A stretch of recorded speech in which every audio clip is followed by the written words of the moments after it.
And let me know when everyone is good. Do we have everyone? I'm part of everyone. Probably. All right, cool. Mostly. All right, Do it, everyone's Brian. here. Let me do that, minimize that, open up Foundry. All right. So, the one thing I wanted to say. Also, hi everyone, welcome. We're doing session 2 of Adventures in Varlindel. Woohoo! Yay! Hooray. What up, player? I am going to update the house rules, but I did want to add something very small. If anyone of you guys would like to do a session recap instead of me, I will give you inspiration. I will give your character an inspiration if you do that. So, if you play through the session and you feel like you would like to write the general gist of what happened to be gone over when we go into the next session, doing so will earn your character an inspiration. I got a really dumb question on Yeah, like be quiet. off of that. Okay. I So love dumb questions. as a human, Reynard has an ability where at the start of each day he gets one heroic inspiration, and if I get heroic inspiration while I already have it, I can choose to give the new one to somebody else in the party. So if I were to do the recap to the best of my ability, would I then be able to just hand that out to somebody else? No. Free inspo. Then I'm not going to do the recap because I It's already not have one. It's not for today. It's not something that people have to do. I will still plan on doing them, but it is something that I was like, if you guys enjoyed something enough and you wanted to write the recap or you took somewhat enough notes to kind of cover everything, I would like to offer a reward if you feel like doing so. Cool. That's fair. All right, so let me play some music. Dungeons everyone. and Dragons. Session. All right.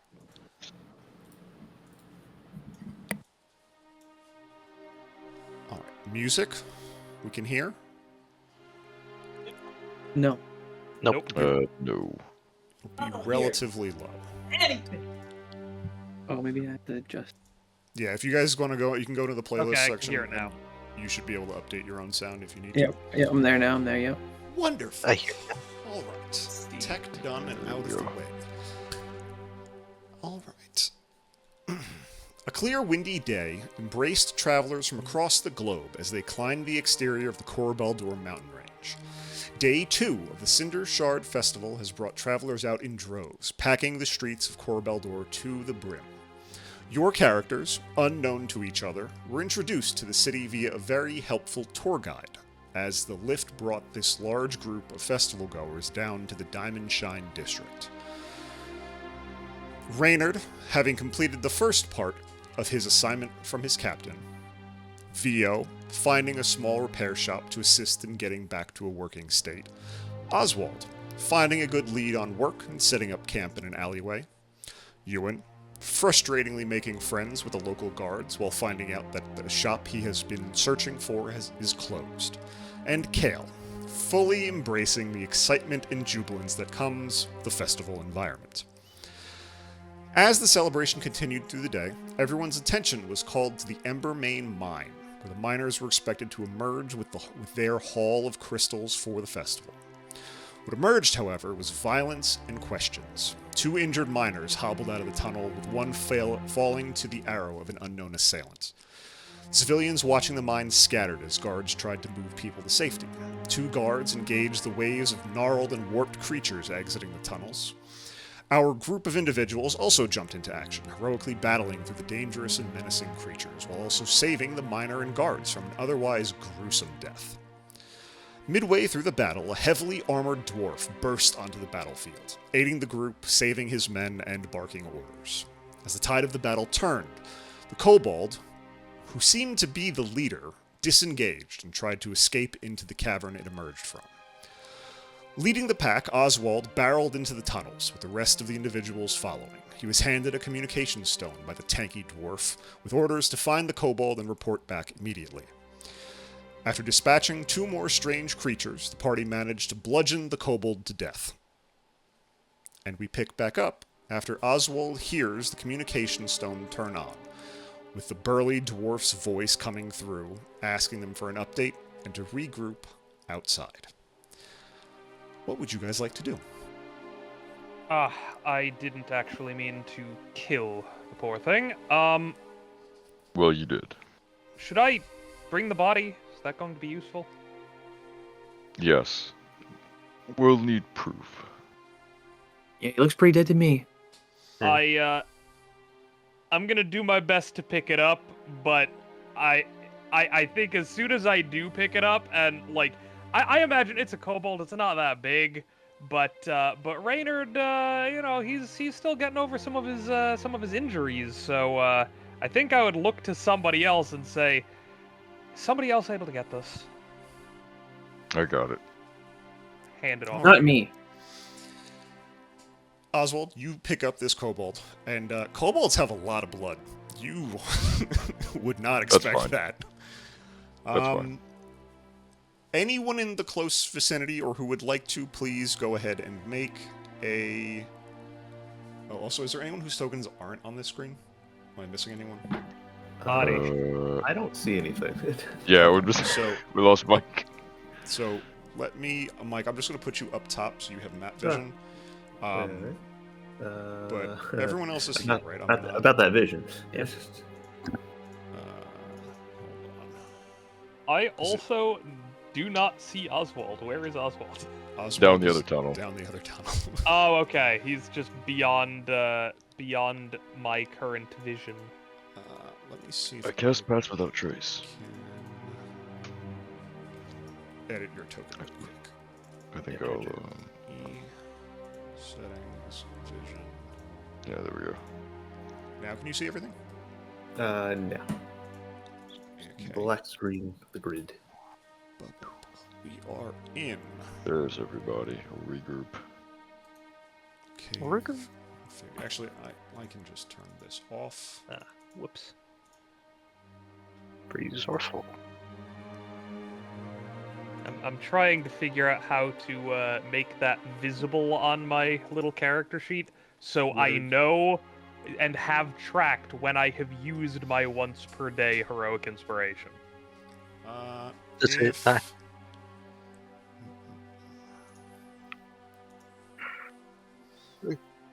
What is it called? The ability is called resourceful, but what it gives me is heroic inspiration.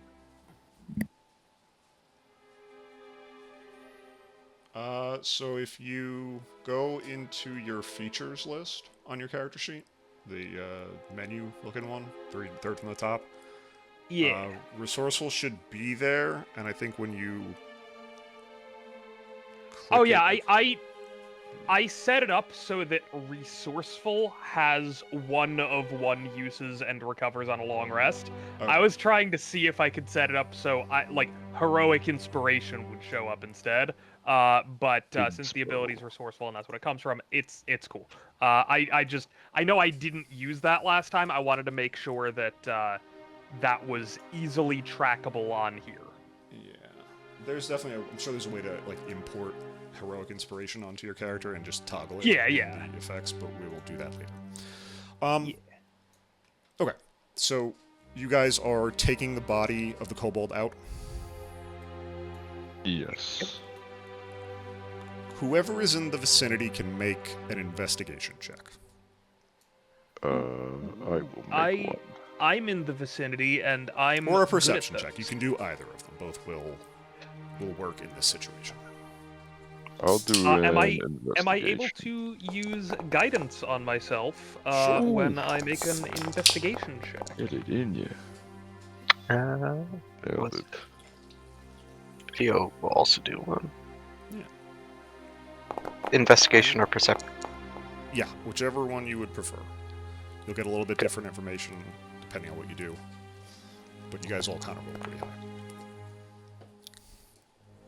Okay. I could have done better. So here's the thing. Everyone did well enough to kind of glean some basic information. All of the creatures, including the kobold in front of you, do not look like creatures you associate with, how they normally would look. So this kobold looks much more gaunt than normal kobolds that you've seen. And you would have seen a couple walking around Khor Baldur. They're not uncommon. There are civilized, clans of kobolds that interact with the cities. This one looks very gaunt, and its skin is very, dry almost. The main thing that you guys will get from these rolls, and really Oswald and Vio, you guys would have caught it right away, is this kobold's eyes had trails of shadows coming off of it right before. Actually, I'm sorry, Oswald, you wouldn't have seen it just because you would have been down the tunnel.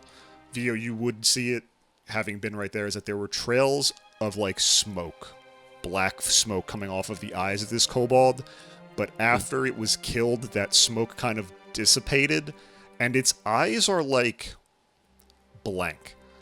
There really isn't a pupil. It's super faded. It's it is as if he was incredibly blind with 0% vision. But you would have noticed that smoke in the eyes kind of trailed off of it. And the same with the other creatures that you saw when you came in. They're not the normal versions of the stuff that you would have seen. The hook horrors outside, they were falling apart. They were almost zombified, just deteriorating at, in live time. Yeah, and so that's what you guys would have get from the general thing of it. The kobold just has a basic bow and about 6 arrows on it. I don't know if anyone would like that. There is no gold or anything on it. It doesn't. It's in rags. There's not really any place to keep anything. I'll scoop the arrows. Okay, so you can go ahead and add 6 arrows to your inventory. I don't know if anyone wants to take the bow, but you're more than welcome to as well. And Oswald, with an 18, you will also find that there is one singular, glowing crystal on the ground. You imagine that this is probably a cinder shard crystal. Okay. I'm gonna take that and pocket it. Okay. Was it? If no one takes it, Vio will grab the bow. Okay. So you guys can go ahead and add that stuff to your inventory. If you need, you can Bio, plutonium do you need import it. arrows? Why is it? No, I'm just more grabbing this in case, either for a barter or sale later. Also, sorry, I wouldn't have said Vio. I would have said, do you need any arrows? Because I don't think I know your name yet. None of you. I don't think it was. Nobody knows anybody. Why is it? But I appreciate the offer. Very well. Alright, just put them in my quiver. I think unless there is anything that the group seems to specifically be doing here, so we were called back out, right? Yes, you guys were called back out. I think I would just kind of look to the others and say, I think I'm going to head that way and see what information they need while it's still fresh in our minds.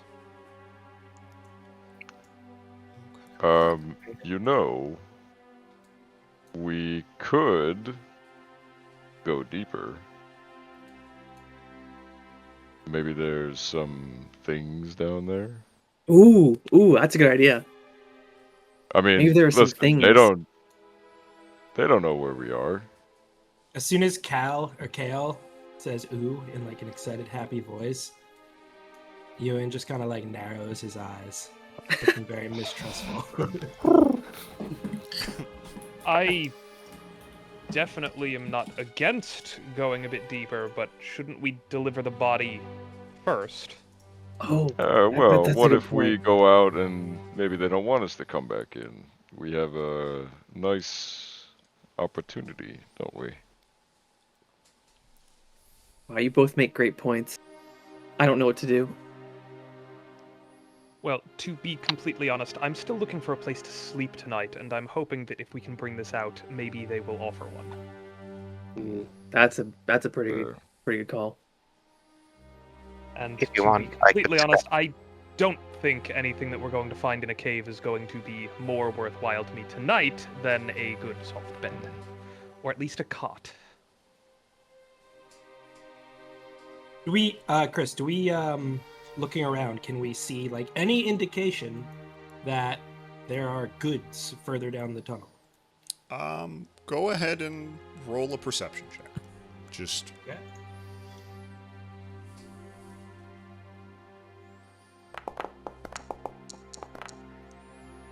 okay. 15. And now can you roll an insight check to add on to that? Here we go. 7. Okay. So you look around, and the inside of this cave is a little bit warm. The pathways that you guys are standing on very clearly have been carved out. The floor is relatively smooth, so clearly it's been like traversed quite a bit. You see around you just these little pockets of places that have been mined out. With the 16 or with the 15, you look around, like there are still very small specks of crystals like in the walls around. There's crates with pickaxes and buckets and like empty sacks kind of around. From what you can kind of glean through like what you can see and what you know of like the cave, which really isn't much, is that this is probably just a crystal mine. Like, you don't necessarily know if there's anything that's going to be kept here. This is just normally off limits for people. Okay. So yeah, Ewan's been looking very like not excited to come in here. Very like not into the idea of entering a cave system in general, and seeing like the mining equipment and shit. I think Ewan would clock that and then look at Oswald and be like, I'm with you, let's get out of here. Raynard. Yes. Very Or, sorry, well. is that Raynard or Oswald? Sorry, yeah, Raynard. That was Raynard. That was yeah. But My you bad. wouldn't Learning know the that. names. Yeah, Like, that's you all wouldn't good. know the names, so it's okay.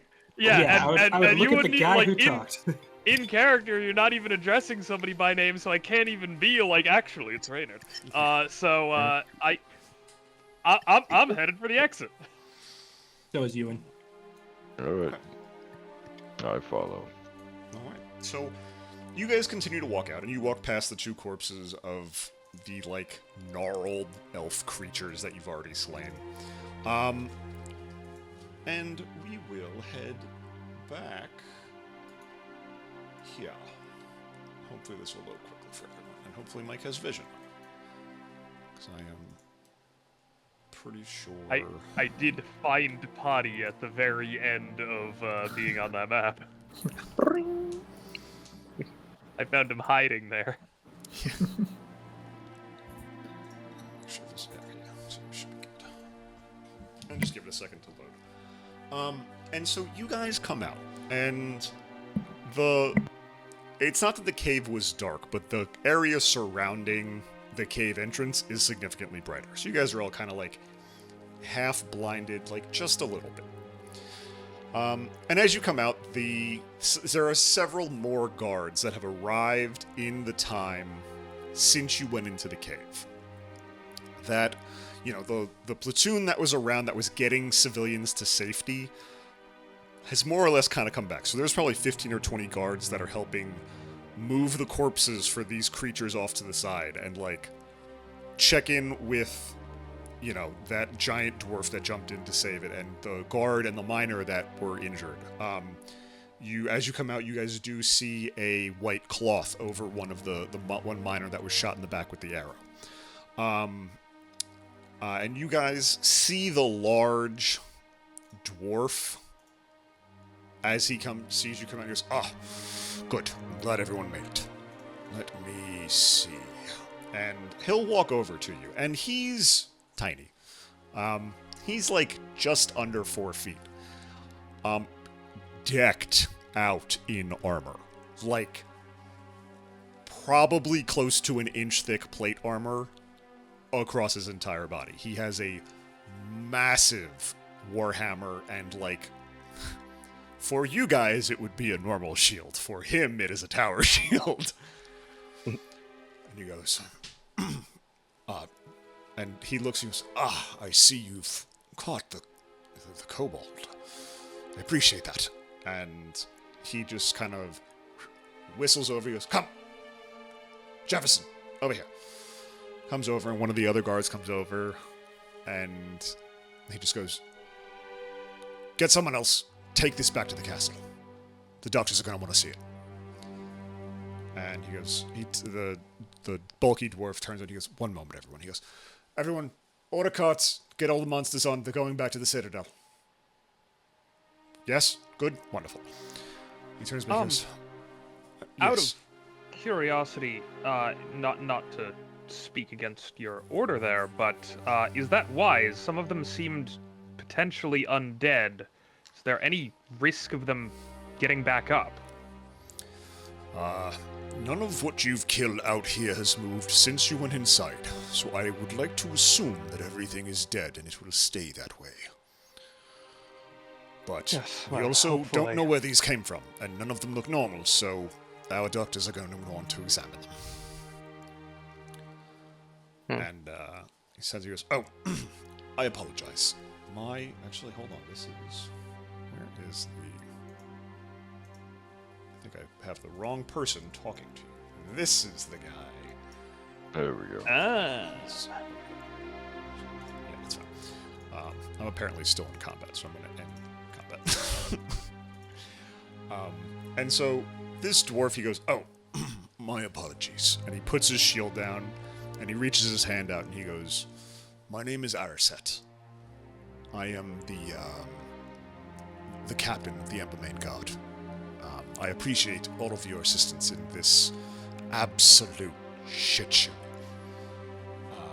Well, only wish that we could have done more. And I nod over to the white cloth. Was that the miner that was over here that I tried to heal, or were there two miners that were? There were two miners. So okay. The first one came out, which is the one that you saved. The second one that came out was shot as he was coming out. There wasn't Gotcha, anything okay. that could have been done. Like you guys passed this body going into the cave. I think I would say I'm Sir Reynard Frost. I expect I'll be in the city for a little while longer. If there's any information that I can provide from all that went on here, any way that I can help further, well, I'm not entirely sure where I'll be staying yet, but you can find me wherever that is. Oh, well, and he shakes your hand. It's a hard head shake. There is plate armor on this glove that he is wearing. And he goes, well, actually, that is part of some of the information. You're all going to be staying in the city. We have an investigation to do. You're all going to need to be debriefed. And also, Miss Embermane would like to speak with you at some point over the next couple of days once everything has calmed down a little bit. Lovely. So we will, if you'll give me a couple of moments, I will work on where we're going to be putting you in the moment. May I ask, as I throw the kobold's body on the ground? So that's the bastard.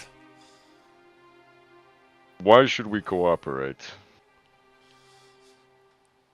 Unless you're placing us under arrest, surely I'm free to leave the city. What's in it for me?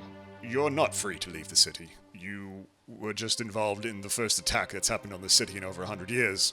Not that any of you are suspects, but we would like to know what happened in the cave, as well as ask a couple of other questions.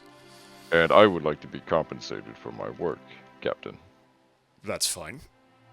As I said, we're going to arrange some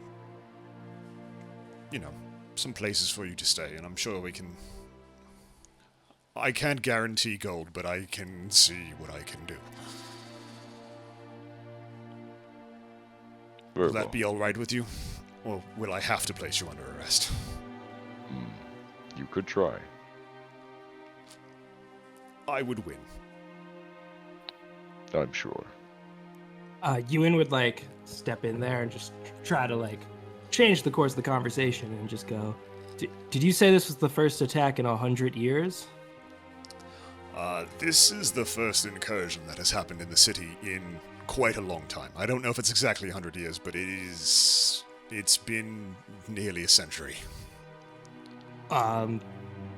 Were there any similarities to what just happened to back then? No, we were attacked by... And he kind of looks to, like, the guards, he goes, giants? Was it giants? And someone goes, yeah, it was giants. They tried to come in through the front door. Out of Yes. curiosity, what sort of giants? Mountain... If you recall. I think it was just mountain giants, like normal, stupid, muscular. I've had some run-ins with frost giants in the past. Yes, I know the ruin they can bring about. Yes, frost giants aren't normally this far south. But I forget yes, being underground. yeah, as I said, it's a very well defensible position, and the fact that something got in absolutely. is its own issue. Is there anything else I should know about what you saw inside of the tunnels right now before we'll get a full debrief later, but anything urgent? I look at my companions and I say, did one of you say something about shadows leaking from its eyes? Yes. Did he say anything? Did he share anything? Was it? I think when we were looking around earlier, Vio would have probably mentioned it, and we'll bring it up now. Shadows leaking from its eyes. What does that mean? Yes. Was it? At the moment before its death, their shadows seem to be pooling around its eyes, but at its end, it seemed to dissipate. And he goes over and he kind of like kneels down, he crouches, he goes, well, whatever this creature is, it's not a kobold anymore, and it doesn't look like it's had vision ever, so I will make note of that, thank you. Everyone, if you'll give me just a few moments, please feel free to take a rest and sit down and let me go and see what we're doing about accommodations. And he kind of steps away. All of, like, the creatures that you guys have fought have been, like, dragged off to the side. Into a pile. And Ariset is gone for a couple of minutes. He's talking with some guards. There's, like, some scouts that come up that, like, he's talking to them. And he comes back and he goes, all right, everyone. While, unfortunately, the city is immensely busy, my scouts have told me that we were able to... How do I put this nicely? Take rooms for you in one of the areas in the Diamond Shine District. That way we're not sending you all the way up to the Cobble Bleaks for the evening. So, if you don't mind, gather your things and I will have a small group escort you to the Cinnabar. Just one question, if I may. Yes. If I am to stay here for this investigation, would your guards be able to send word to the guardsmen at Phandalin, that is where I came here from, on a job for them? I just wouldn't want them getting concerned if I am gone for longer than expected. I can have one of our mages come. I'm sure someone can send a message Perfect. for you. How's that? That should be So, perfect. yes. Let me find a small contingent to go with you, and we will get you to your spaces. And so he walks off. And is there anything you guys want to do right now while you're waiting? View, I think, would be investigating the bodies of just the creatures. Okay, go ahead and make an investigation check for me.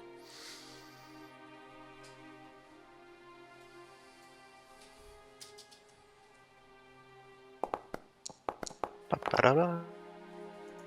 A 20. Okay. Nice. So with a 20, these creatures are odd. Vio, you're not incredibly knowledgeable in terms of what the creatures are specifically, but they're very different. The giant, like, tentacled walker creature, you haven't seen anything with 3 arms and 3 legs. Like, you haven't seen this, like, weird amalgamation creature. It's mostly just a toothy maw. It seems very dangerous, but it doesn't look healthy from, like, just a closer look. Like, there's, like, pockmarks and bruises and scrapes and scars all over its body. Those the beaked predators that you were fighting, like, they're disintegrating far worse than they were during the fight. Like, winged arms aren't really connected anymore. Eyes are, like, sunken and kind of gooey. Like, they're all, like, really almost just falling apart. And those, like, warped rats with, like, spikes and everything coming out of them, like, they're all dead, but their eyes are still open. Their teeth are still, like, showing. They look very sharp and very dangerous. They're gnarly. Like, this is a gnarly, odd group of creatures to be together, and that's really the biggest thing, is that none of these seem like they would work together. Like, none of these creatures seem like they would do business together in any way. Interesting. Anyone else want to do anything? Yeah, I think at some point while we're waiting here, I would just kind of approach Kale, and I would say, I'm sorry, I don't think I caught your name. Do you happen to be a student of magic as well?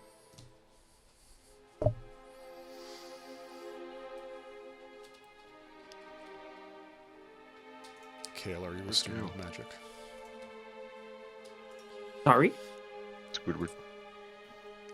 I was asking if Kale is if Kale is a student of magic as well. I noticed the spell book and was curious about your skill set. Sorry about that. I was dozing off. I didn't get much sleep last night. Oh, totally understandable.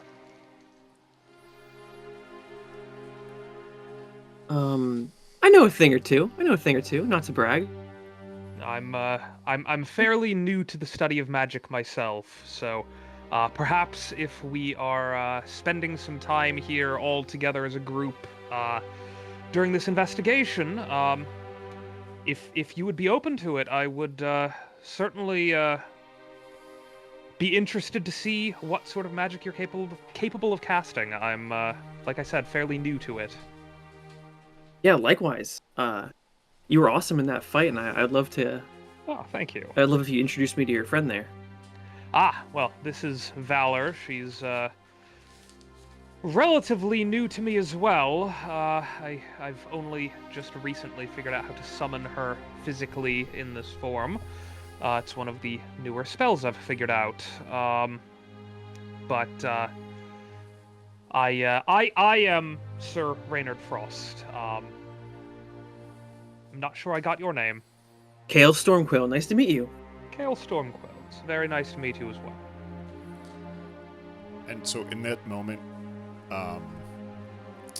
Valor kind of, like, hops over to you, Kale, and, like, turns her head, like, a full 90 degrees, just, like, looking at you, and hopping around and like looking at like your feathers and your beak, and then turns to Reynard and goes, "I like his feathers." Oh, that. You And then can talk. Valor just hops off, just goes back to looking, pecking at stuff on the ground. All right. Alright. Well, Okay. enjoy whatever you've got over there. We're going to apparently discuss that later. Interesting. As I said, new to magic. Yeah, the look on your face right now. Is there anything anyone else would like to do? Was that something that only Raynor could hear? Only Reynard heard that. Oh, okay, Oh. yeah, okay. Only Reynard heard that. Everyone else, you heard like just owl noises. Just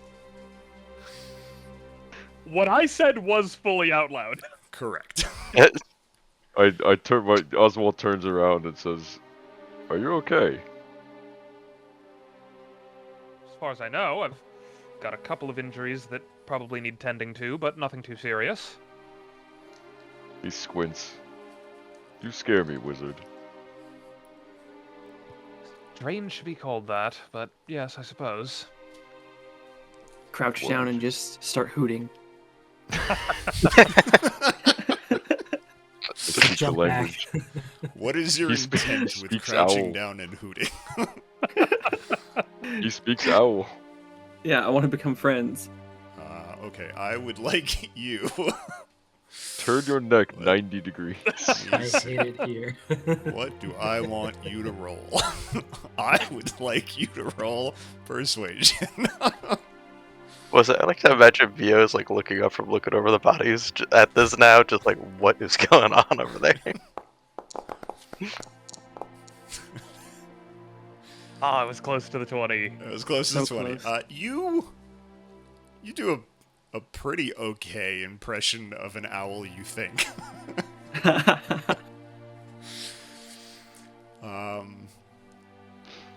Anything else anyone wants to do, or you guys are good? No, so are we following him to our the new lodgings?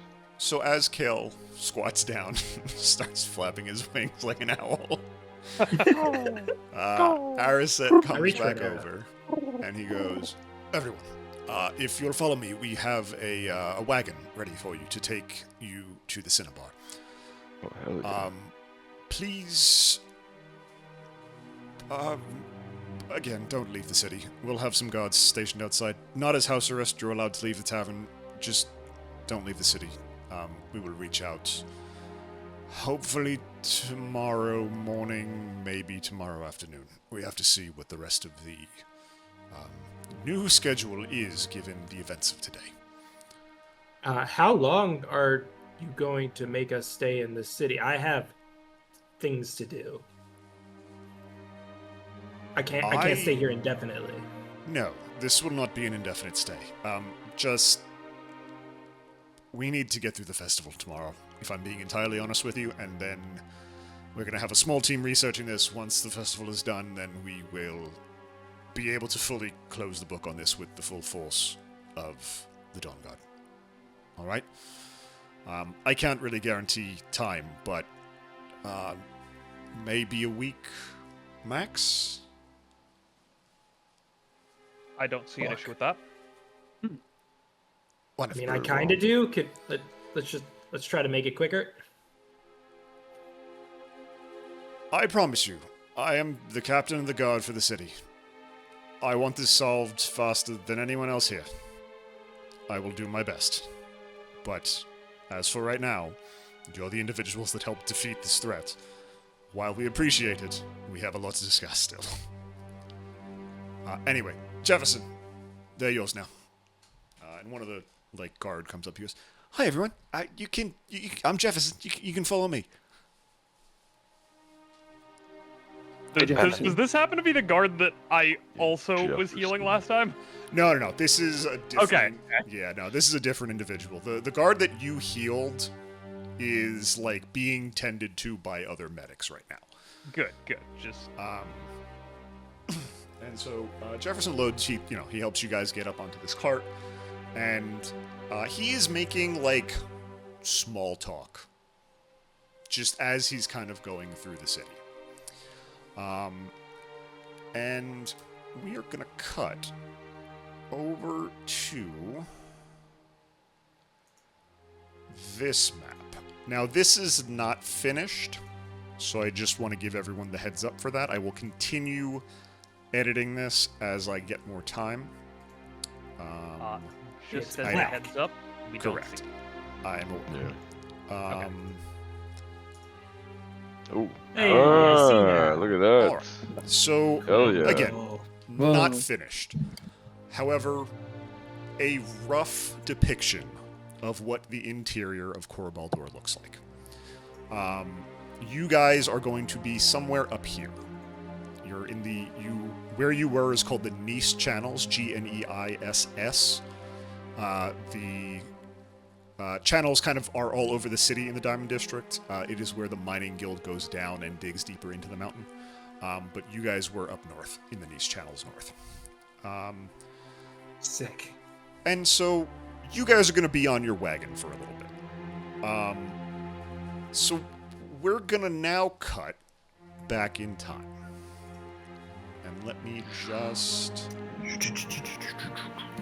Great time. It hurts. Time travel hurts. They didn't warn us about this. It hurts. I'm sorry, bro.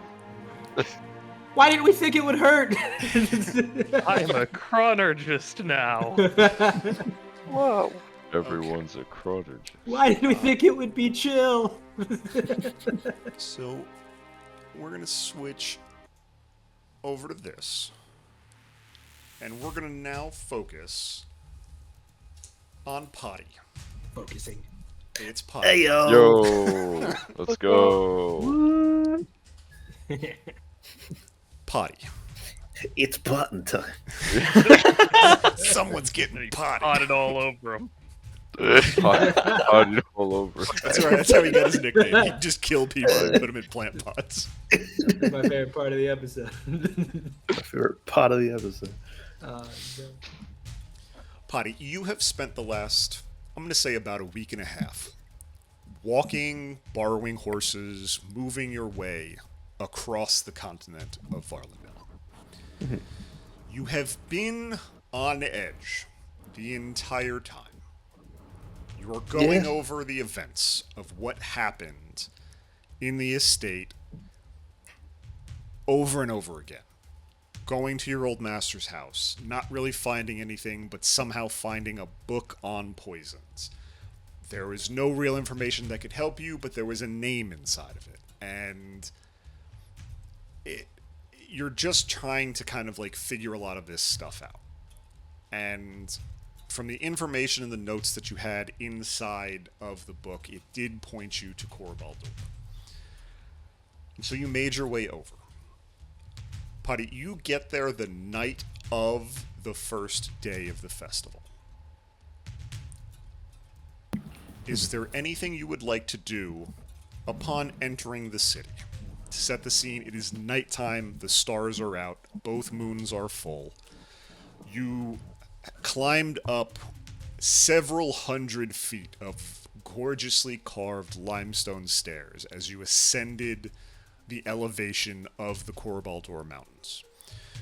At the top of it is a plateau, like a welcome plateau. There are large statues that surround the entrance to this city.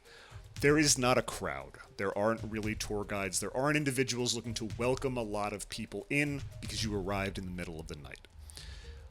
There are a couple of guards. This acts as a... it's TSA, basically. This is where they come and they check, make sure that, you're not carrying anything dangerous. You can keep your weapons, obviously, but, they want to make sure that you're not there to cause issues and welcome you into the city kind of thing. Is there anything you would like to do prior to going into the city? No, I don't think so. I think my goal would just be to head into the city and maybe try to find just somewhere to, dare I say, rest. Yeah.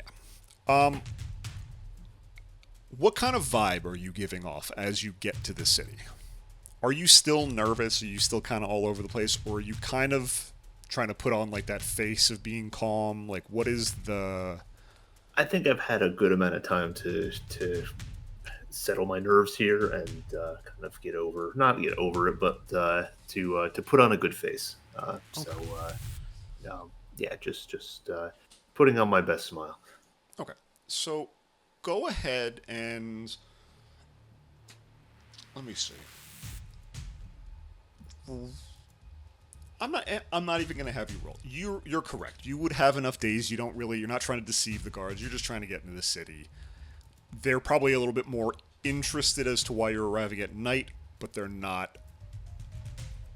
They don't want to do their job. It's like 3 a.m. These legs are small. Yeah. Don't worry, bud. This entire place has small legs. And you kind of just get the pat down.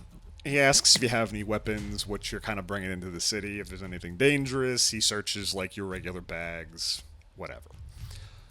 And so you enter through the maw that goes into and overlooks kind of what you're looking at right now. You see this massive expanse of a city, and it's tiered. And so where you're at right now is the very base of the top tier of the Khor Baldur mountain, like Khor Baldur's interior. So there are houses all around you, but the houses climb up onto the walls, like the inner carved walls of this mountain, going up far higher than you would honestly ever be comfortable going up. And you're standing on this like little welcome platform. And over to your left, there is like a giant lift that seems to be coming up right now. That looks like it's going down. Off to your right, not close, but you can see it in the distance, there are several more lifts going up to higher levels of the top district that you're currently in. Is there anything you want to do here, or are you just trying to go into the city? I think there are a couple people around if you want to talk to anyone, but no one's like coming up to greet you. No, I think just keeping my head down and kind of, blending as well as I can here. I'm trying to fit in, not stand out right now. Makes sense. So you go over to the lift. It arrives maybe 5 or 10 minutes later, and maybe 20 people get off this lift. It's massive. This is like 30 or 40 foot long, like tree, like bodies all tied together with metal braces. Like, this is a massive lift. This could easily carry 1,000 people. So maybe a little bit less than 1,000, but like 600, 750 people. Like 20 people being on this is like nothing. And there's an operator on it, and as you step on, he just goes, "Going down to the Diamond Shine District," and he switches the little lever he has, and then after a big like jerky motion, the lift starts to lower into the city. You wander around the district for a while. It's very quiet. You hear a lot of like the drunken laughter coming out of like some of the bars and establishments and taverns and whatever that you kind of pass by, but they're all very small. It's like mom and pop places. Drunk people are kind of like passing you in the street a little bit. There's a couple of food vendors. It's nothing crazy. Is there anything you're looking for?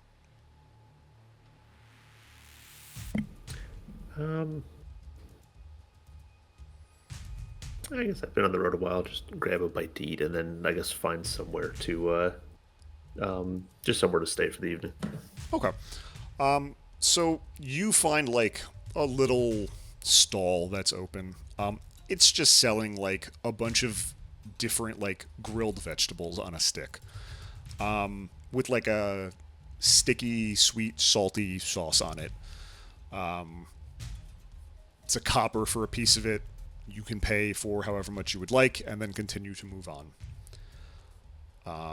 It's wonderful. It's very good. And eventually after walking, I'm going to say for probably about an hour, you come across a bar or a tavern / might be an inn, called the Cinnabar. Cinna, capital BAR. It's all one word. Clever. Say it again. Just give a little look. Clever. Correct. Breaks for And I look at the camera. nice. Look at the camera. Nice job, Chris. Yeah, good job. Potty pats you on the head. Your DM gets inspiration. It's never good. Oh. And so you enter into this bar, and it is. Go ahead and make a perception check. Perception or investigation, whatever you would prefer in this moment. Kind of walking into the bar. You hear loud noises coming from outside. It sounds like a visited establishment. There seems to be a decent amount of people inside. But all right, sorry. I want to. Is there a? This is my first time. Not the first time rolling, but I am out of shape here. Well, you're good. So on the right side is actors. Click on player characters. Click on potty to open your character sheet. Actors, players, character. Okay, I got it. And then if you're on the details section, you can just click whatever you are at. I think you guys also might have the option to pop out or detach the window. You can. And Yeah. put it in a different, just to keep the character sheet open. Makes sense. Yeah, so perception or investigation, whatever you would like. I'm gonna do an investigation check.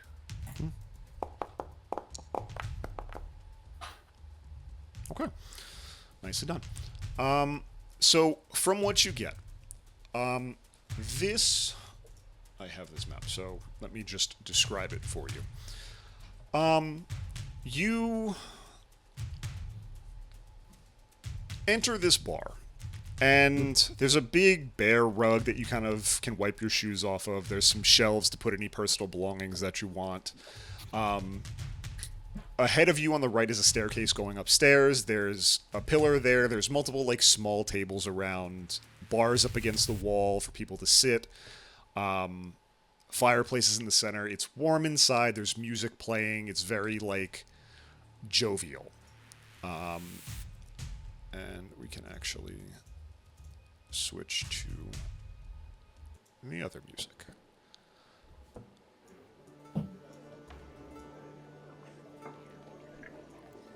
And so people are all around. Most of the tables are full. No one really is there to greet you. It's kind of a walk in and seat yourself kind of thing. There's a couple of bartenders behind the bar doing their own thing. What would you like to do when you walk in? I guess I'll just go grab a drink. Okay. Do you want to? Are you going to try and sit at a table, or are you going to go to the bar? I gotta go to the bar. Okay. So you. Wait, can I just pull? Can I just pull one person to this while the rest of you look at the map? Let's see. You probably can't see anything, but I can fix that. I can't see. Yeah. Give me 2 seconds. I have to find the many bars that I have in here. Of course. All right. Good. Yep. And then let me give you potty. Big chairs. Normal chairs. So you sit down, and it takes a minute, honestly, to get someone's attention. And finally this old, haggard female orc goes, "Sorry about that, dearie. What can I get for you?" I just need whatever beer you have. Whatever beer I have. Let me see. Give me a minute. She goes back and she's knocking on a couple of big kegs up against the wall. She's like, empty.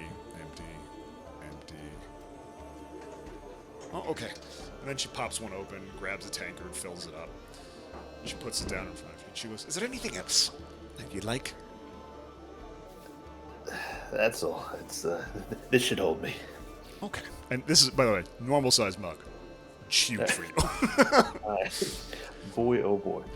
He goes, "All right, dearie. Would you like a tab, or do you just want to pay for the one?" I'll just pay for the one. Okay, it's going to be 2 copper. Yeah, I slide him across the table. Okay. And she takes it, and she says, "Thank you. Let me know if you need anything else." what would you like to do inside of here? I guess really at this point, just try to enjoy my drink. Try to, just sit around, but keep an eye out.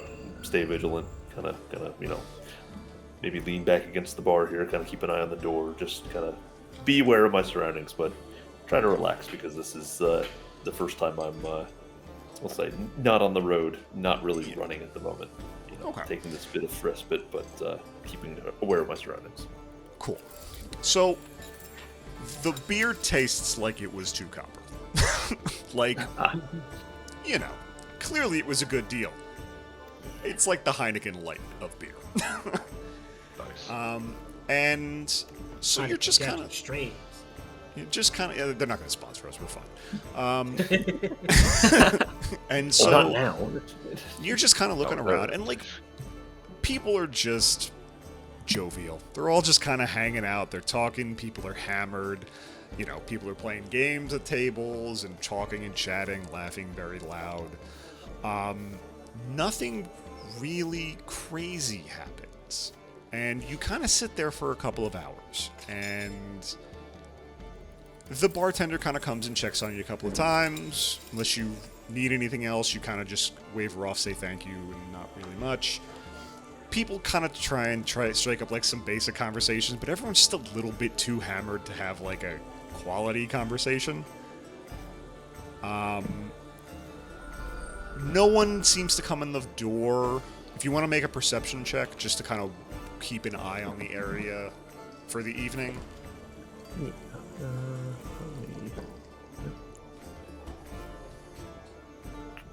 Perception. This is a big beer. Yeah, it's... You're trying, but... It's a big drink. I Yeah, can't it's a see big over drink. the rim. Yeah, it's... You got both hands on it, and it's still huge. It takes an effort. And like people are watching you drink this and are like invested. Because it's not that they don't think you can do it, they just want to watch. Like it's Not funny. impressive to them. Don't No, laugh. it's not. People aren't laughing. Don't They're just laugh. like he's like you can see they're like, yo, he might do it.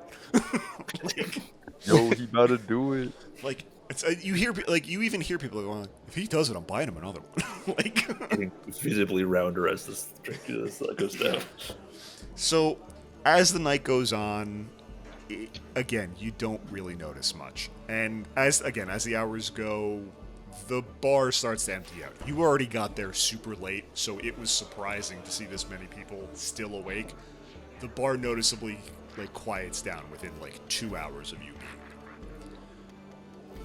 there. And the bartender comes over and she goes, "Sweetie, we're closing up for the night shift. The cleaning crew is going to come in. Is there anything else you need, or are you good?" Well, that Need should a be room? good. Yeah, actually, I could use a place to stay. Yeah. All right, we might still have a space. I can't guarantee it's pretty, but as you can see how busy we are, there is a chance I have something small. If that, not to, play to your advantage, but I just kind of point to myself. I don't know, you get it.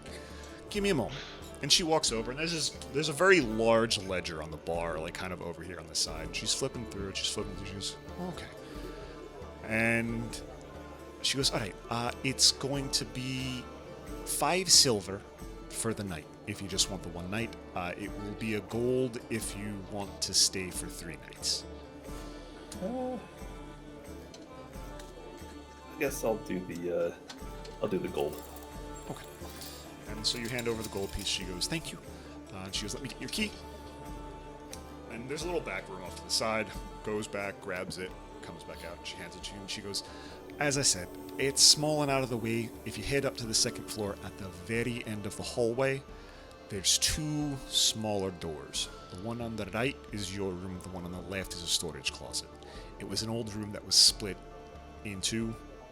Half of it turned into a storage closet. The other half is still a small room. We tend to keep it for... Most people don't want it. But yeah, feel free. Beds are already made. If you need anything, the night crew should be in about a half an hour. You can ask them anything. And we serve breakfast until high noon. All right. I appreciate it. Okay. And Potty, so you go upstairs, and again, it's the same dark wooden floor that the first floor was of. There's tables that kind of line the hallways. You hear everything coming from the rooms around you. There is rhythmic banging, there is unrhythmic banging, there is screaming, there is laughing, there is heavy snoring, all of it. Is there anything you want to do before you end your night? I don't think. Maybe just thumb through the everything I got from.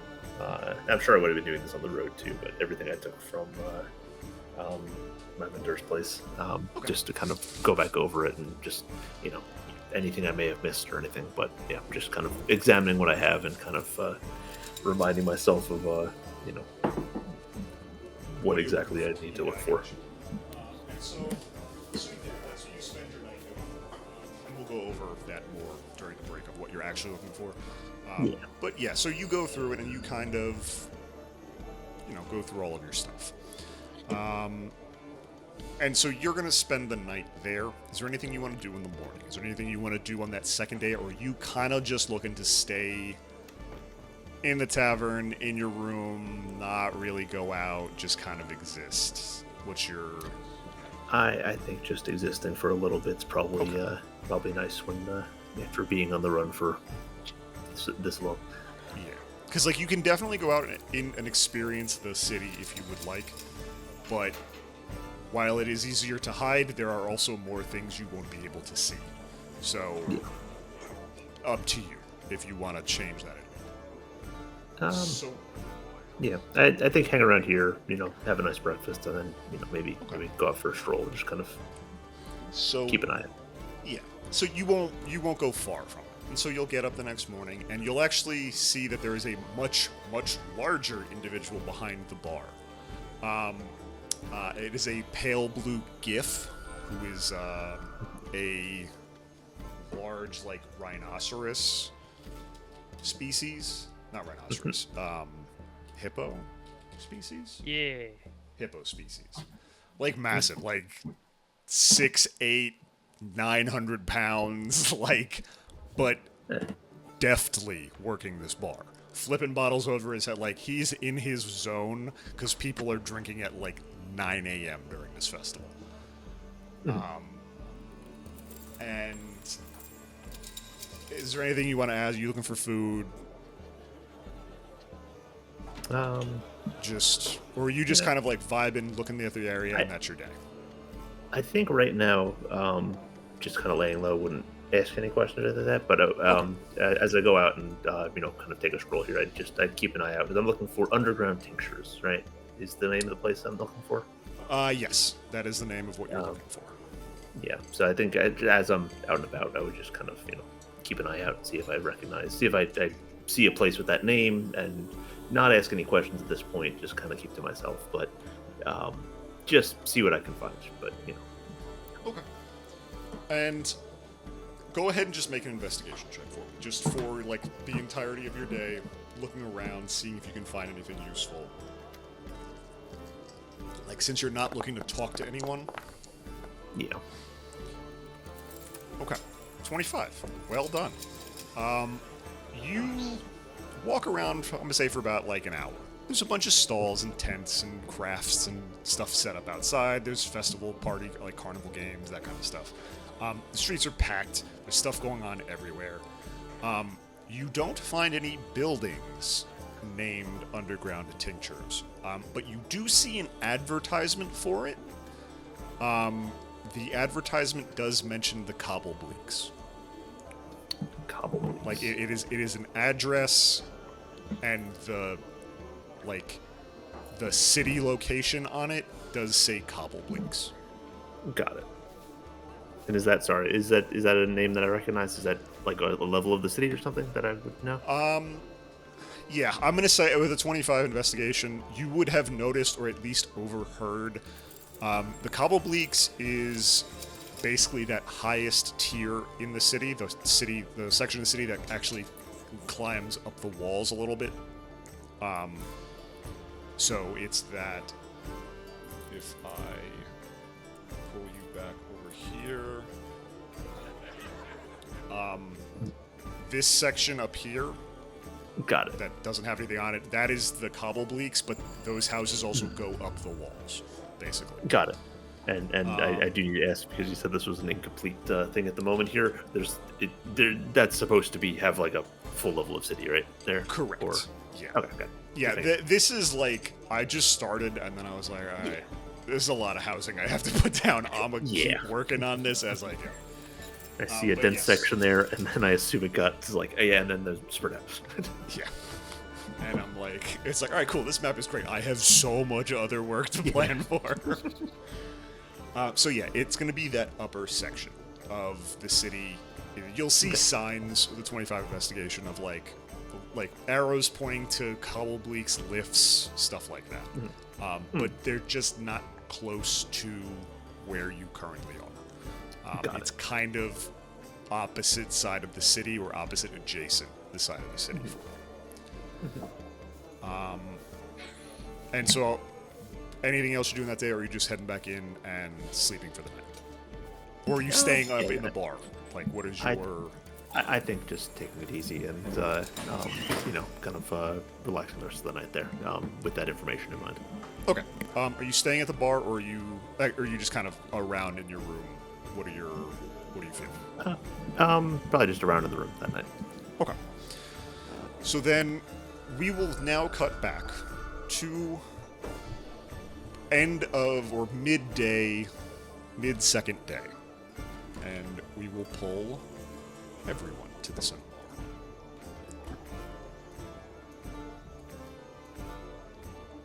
And so you guys all arrive on the wagon. Jefferson has parked right out front and goes back, tries to help everyone off.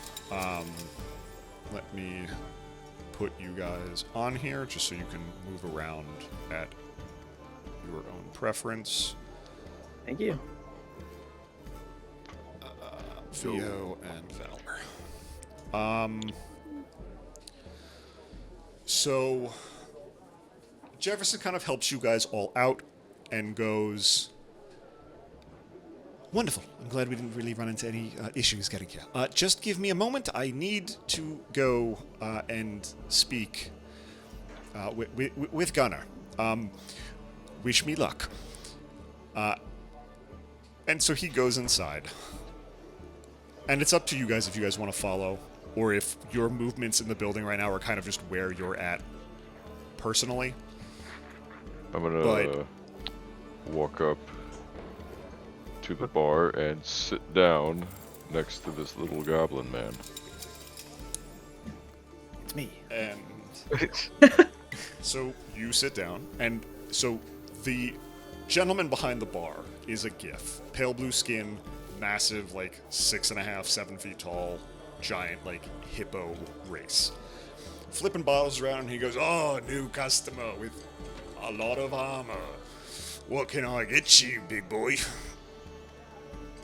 Your finest glass of wine, dear sir. Wine. All right.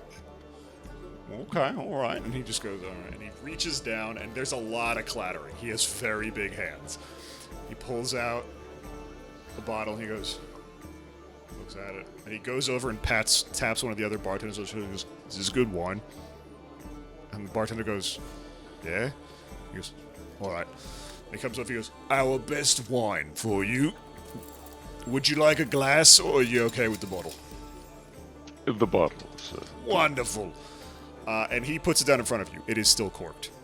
You get the gist that he does not know how to open it. He does not normally serve wine. I remove my helmet and pull the cork out with my teeth.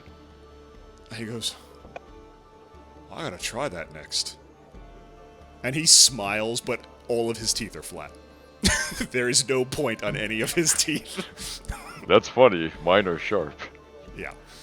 And he goes, "All right, bottle of wine is, check the book, 6 silver. Yeah, I've got... Unless you want to open a tab, Uh, I can just put it on a tab." if that's easier. Out of character, what's the breakdown for silver and gold? Is it 10 10. pieces or 100 pieces? 10. 10 pieces? Yep. Okay. 'Cause I do have 4 gold. Yeah. So he can give you change. So if you give him a gold, he'll give you 4 silver back. Okay, so if I'll minus the 3, and then I'll take 4 silver. Also, Chris, I don't know if this is just me, but if there is music, I do not hear it. I do hear it. Hey, Check man, your sound tab. Yeah, you may want to reload if you can, but you can I'll also try and check to reload. see if it's loud enough. Louder Justin, enough. were you getting music this whole time, or just not? Earlier I was. I sort of just realized as we were switching over to this screen that I didn't have it. Yeah, I'm hearing the tag. Hey, now I'm getting it. Nice. Yeah, I think sometimes the changing of scenes is a little wonky. So, Yeah. and so Gunnar, the large gift behind the thing, goes, "All right, thank you very much." And he takes it and he gives you back your change, and he goes back to mixing cocktails. He goes, "Is there anyone else that wants anything?" I'll have your cheapest bottle of wine. And he goes, "Cheapest." He goes, "Okay." You hear more clanking. He goes through. He goes, picks it up. He taps that same bottle. He goes, "Is this cheap?" And the bartender goes, "Yeah." And he goes, "All right, cool." He goes, walks up and goes, "Our best, cheapest bottle of wine." And puts it How down in much? front of you. Still corked. 1 silver. I slide a silver across. Okay. He goes, "Thank you." Grabs it, puts it in the money pouch behind the bar. Goes, "All right, let me get back to making these drinks." He just starts shaking his arms. He's putting on a big performance. At this And then point, he used Johnson... my manifold tool to pop it open. Yeah. And he goes, "Oh, maybe I gotta get a tool." Okay. And he goes back doing it. Johnson comes up while you guys are ordering. Goes, Gunnar. And Gunnar turns around, but it is as he's throwing a bottle, and so he just yeets this bottle over his shoulder, and it crashes and breaks against the wall. And he goes, "All right, Johnson, what's up?" And he goes, I just, I brought these individuals here. They're, Ariset sent me, Mr. Teakbrow. We need to put, how many of them? 1, 2, 3, 4, 5, 6, does the bird count? 6 people up in the tavern tonight. Gonna go, "That's funny, little man. There's no room in here. We're in the middle of the festival." I kind of peek Love my him. head over and I look at Valor, and then I look at Kale. Does which bird count? The tiny one. Oh, yeah, she's not going to need her own bed. Oh, okay. I 6. just wave my hand and she just vanishes. Wizards. 6. I wave If my you- hand again and she comes back. 6, Gunnar, if you have any rooms that would be helpful for my job. Gunnar goes, "Man, we're in the middle of the festival. We don't have any rooms available." And Johnson goes, Aris had said you might say that. He told me to give you this. And Johnson pulls out a large satchel of coins that clink on the counter. And then he goes, "Oh, and also this," and pulls out a brown paper bag. And Gunnar's eyes kind of go wide. He goes, "Is that what I think it is?" And Johnson goes, "I have no idea. I was told not to open it." And Gunnar just "Oh, palace cheese." And he goes over and he rips the bag open and he goes, "That Embermane lady really knows how to import cheese." And it's just this wedge of very moldy cheese that reeks. And he just goes, "That's the good stuff." And just eats the entire wedge in one go.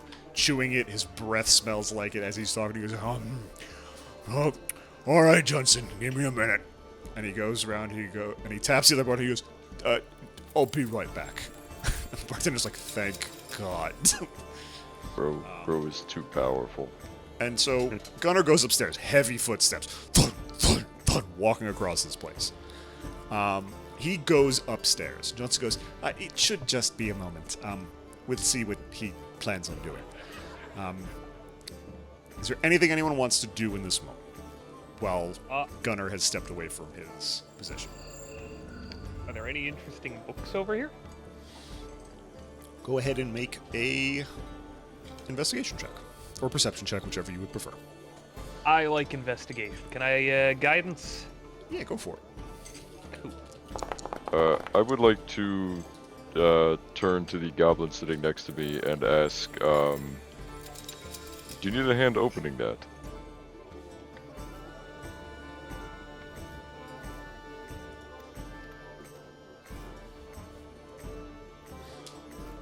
He's feeling kind of quiet. Me. Sorry. Yes. You, bro, you're the goblin. Sorry, what was it? I stepped away for a second. Do you need a hand opening the bottle, sir? No, I got it. I pull out my manifold tool and I flip through until it's configured right to pop open a bottle. Impressive. Yeah, it gets the job done. Okay. Reynard, with a 9, you take a look around. You don't necessarily think people that come here read a lot. You find a couple of, interesting titles. You find Are You My Mummy? A Guide to Choosing Your Undead Servants. Diary of a Wimpy Kobold. The Ramblings of a Kobold Who Grew Up as a Runt. And then one book that's, very worn down that's titled My Daughter Has Become a Pirate, A Testimony from a Hurt Parent. You don't know why it seems to be so popular, but it seems to be there. No, I do understand why that one's so popular, because that is going to be the one that I pick up and bring to the table.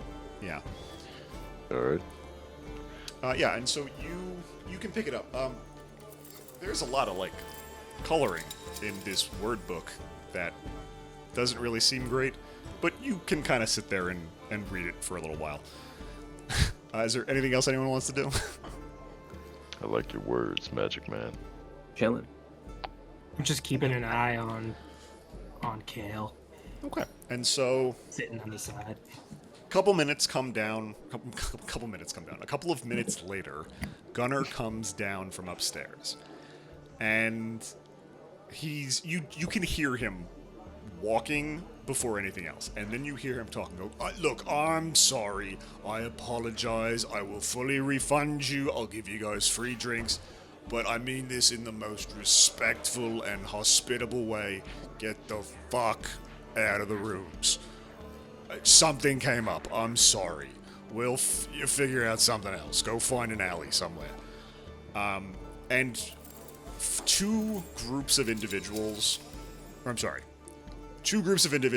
down in sets of 3, so there's 6 people in each group, and they're disheveled and carrying all of their luggage. They look like they were just woken up and told to pack their shit by a giant creature that runs the bar. And he's probably went around and shook them out of the bed and picked them up and handed them their stuff and went, out of the rooms, you're evicted. And they're half awake and complaining. And he's just, oh my god, just put your stuff in the cubbies and come drink. And a couple of them okay, well, we can keep doing that. And some of them just storm off, so it's maybe 5 people come over to the bar. And Gunnar kind of thud back to the bar. He goes, all right, let me take care of these. What do you want? Of course, you want the expensive wine. And go ahead and make a perception check, both Oswald and Potty.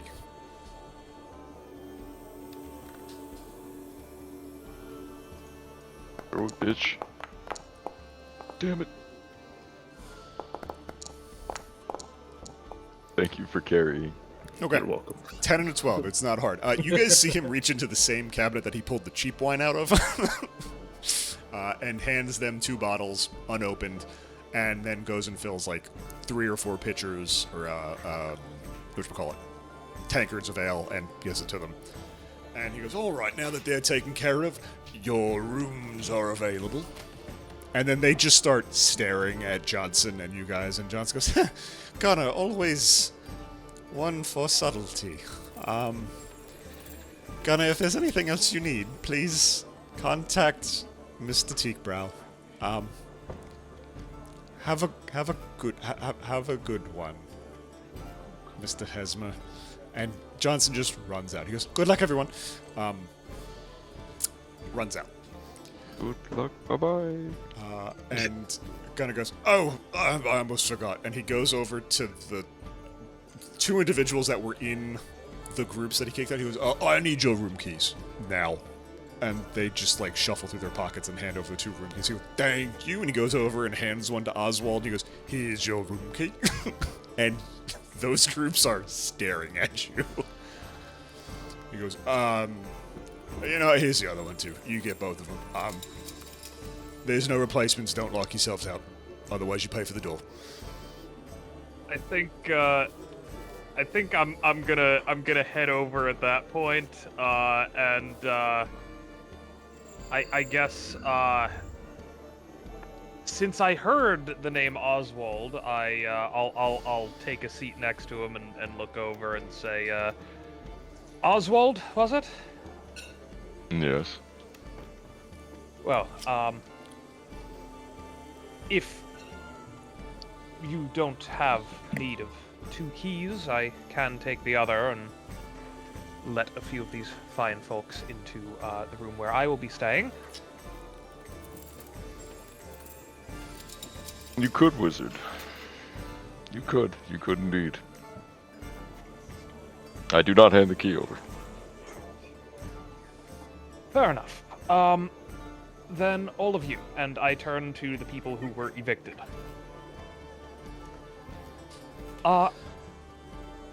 Is there any way that I can make this up to you? I didn't realize they were going to be evicting other people. This is city business, but, that's not... Well, it's unfortunate. Yeah, you could find us a new room. Well, unfortunately, it seems I don't have one either. I mean, you could. For a price, she smacks the person she's with. So they fucking kicked us out of our room, and they're not even giving it to someone. Oh my god. Never should have come to this festival. This is your fault, Greg. Greg. Greg is drinking heavily. Fucking Greg. Come on, Greg. I'm sorry. Did We hate you, Greg. Did the person who escorted you down here say that your drinks were all covered? Yeah, they're covered. Lovely. Gunnar says from behind the bar. Meals as well?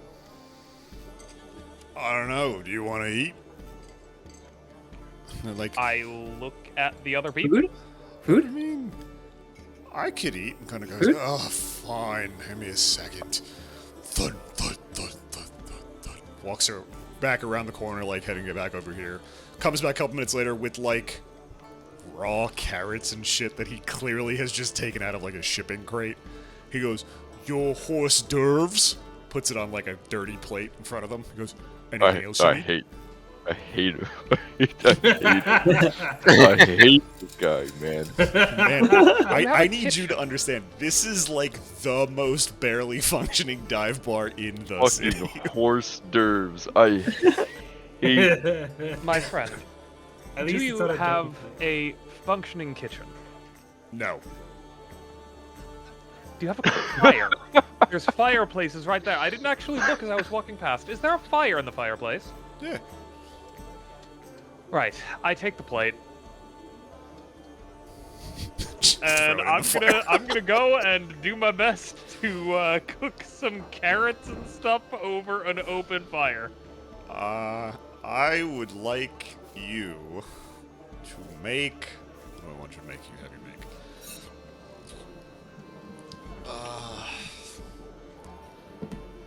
Just make a straight intelligence check. Oh, Can I put guidance on that? This is surely not the first time I've roasted. I've seen someone roast a vegetable over fire. Yeah, you absolutely can. So just straight intelligence with How guidance. much do you know about cooking? Surely, bro. Surely. I mean, I feel like, you know, Hey, you did a lot of cooking back up north. Now here's the thing, you don't have seasonings, you don't have a lot of stuff, but oh, like... man, I got prestidigitation. That can flavor things. Oh, even better. Yeah, you cook the shit out of this plate of, like, raw mountain carrots and, like, beets and onions. Like, Use Demos my magic add... to conjure up some seasoning. Yeah. I got grease if you need some oil. And I think once I have finished, like, I recognize I don't have any, like, pots and pans here. I'm just, like, doing my best, like, roasting these on the end of a dagger over the fire. But, like, you know, I cook it up, I put it back on the plate, I bring it back over to the bar, and set it in front of the people who got evicted. And, I mean, I'm having some of this too, but, like, here, eat some food. Yeah. And so you, like, walk past a couple of tables as you bring it back, and someone goes, "Hey, Gunner, you guys serve food now? And it's edible?" I kind of like, "Don't get your hopes up. It's... Are you staying to cook, Mr. Magic Me Man? for others? You want a job?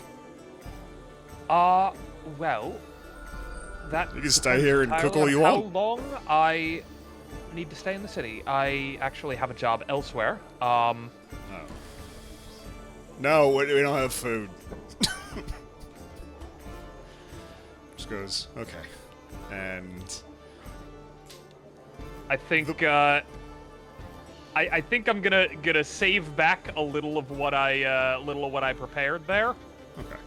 and I think I'll hold on to that, but I'll move back over to the bar and not yet slide any over to Oswald, but just kind of glance in his direction and say, "I'll trade you." A fair trade. Slide over a plate of food. I slide the key. Man. I'm out of cooking, they're at the food I served them. Oh well. And Gunnar just walks off to go and, like, serve other people alcohol. Is there anything anyone else wants to do?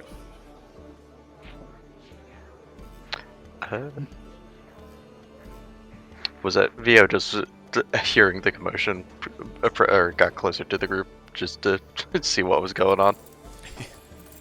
And it is everything that you have just heard. It is randomly trading plates of food to party members to get keys to rooms, very disgruntled guests that were just removed from there, Gunnar continuing to, like, berate people and mispronounce stuff. He does eventually come back over and goes, "Hello, Mr. Bird Person, can I get you anything to drink?"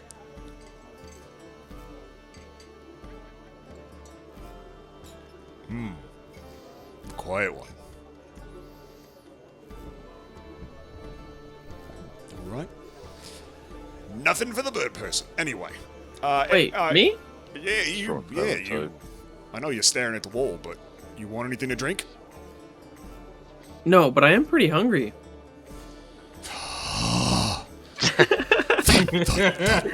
I Bro. let out a sigh and look to Gunnar and say, "I can prepare one more." Yes, oh, thank God. I was just throwing the crate in the fire. He just goes, our chef, Dick Quizzin, will prepare you the finest variety of shit from the back. And he goes, "You call me if you want beer." And he walks off. Thank you. It from the back, huh? That's the menu. Oh, I'm right there, young man. Place is great. You go in, order the shit from the back. Trust me. Stop stop right there. Not in my Christian D&D game, bro. Get that shit out of here.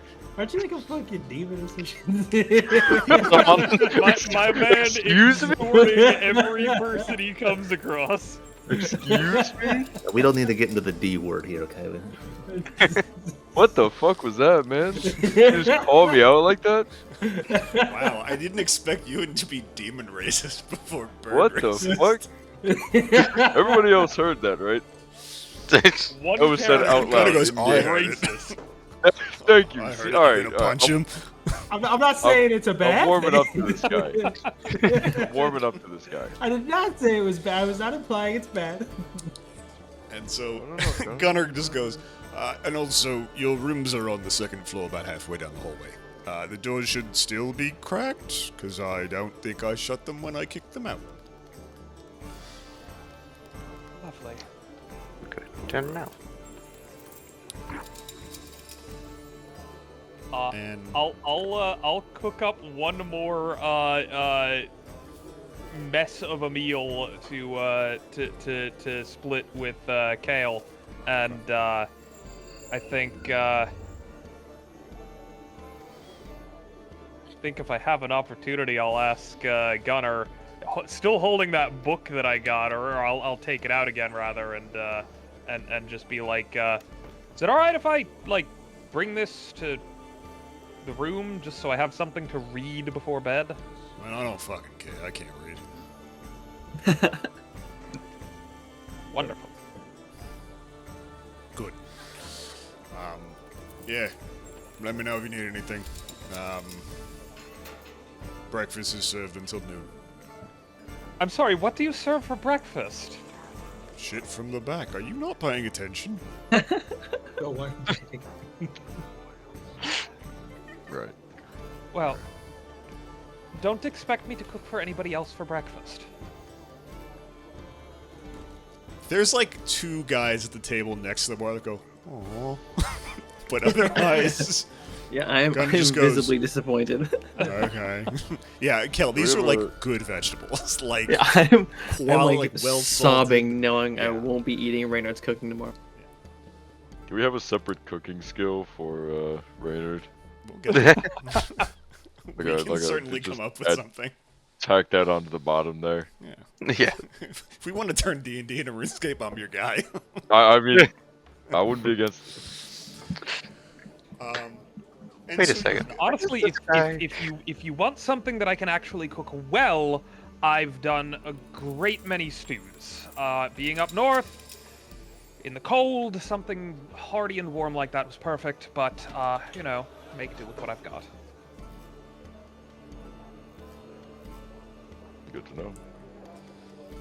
And so, are you guys looking to spend? So it's probably like, I'm gonna say like 2 or 3 o'clock in the afternoon. Is there anything that you guys are looking to do in the bar for today? Are you looking to go back out into the city? Do you want to kind of like, what is the vibe? What is everyone going for right now? Is it still the same day as when we fought in the cave? Yeah, so you guys would have wandered around the city most of the morning. You would have probably made your way to the Crystal Caverns around like 1 o'clock. And then the fight and the short debrief after was probably like another like half an hour. Which is like your 1:30, 2 o'clock, and then it was like an hour wagon ride here because of all the traffic with like pedestrians. So you're sitting at like around that like mid-afternoon time. So hanging around here for a while, since I am still injured from the fight, would I be able to take this as a short rest? Mm-hmm. I would also take the short rest because I need I would like some to do hit that as dice. well. Yeah, so you guys can go ahead and take this time to do a short rest. You can use any hit dice that you have to heal back up.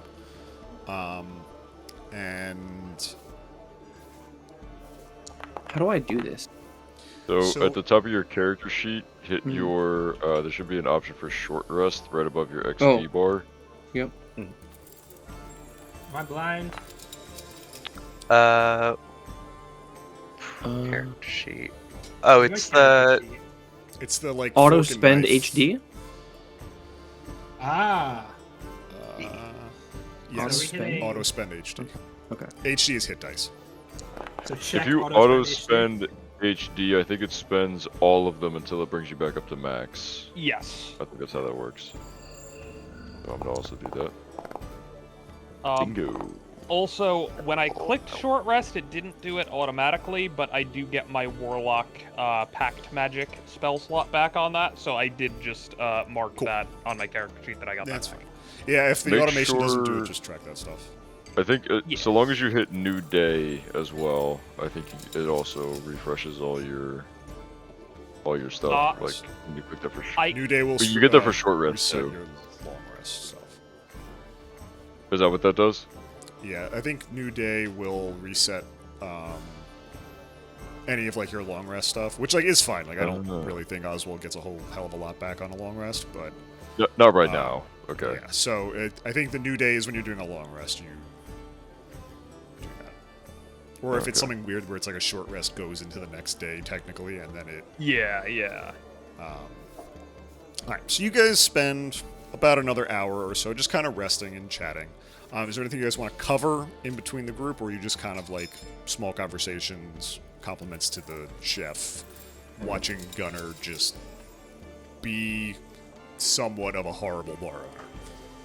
I mean, I think if we're hanging out here for an hour, I'd probably ask Kale any magic you're able to demonstrate at this time. I've got a little bit that I can show off myself, but again, I'm fairly new to it, so I don't have very much that's very impressive at this point. While I would love to share, and I kind of hop up on my chair, or I attempt to hop up on my chair, kind of like gracefully, and I do like a twirl. I'm trying to explain. My technique has been passed down through my family for generations. We're dancers, and my magic is that of a particular, let's say, type, not suited for an environment like this. So maybe somewhere. I see. I tend to distract people.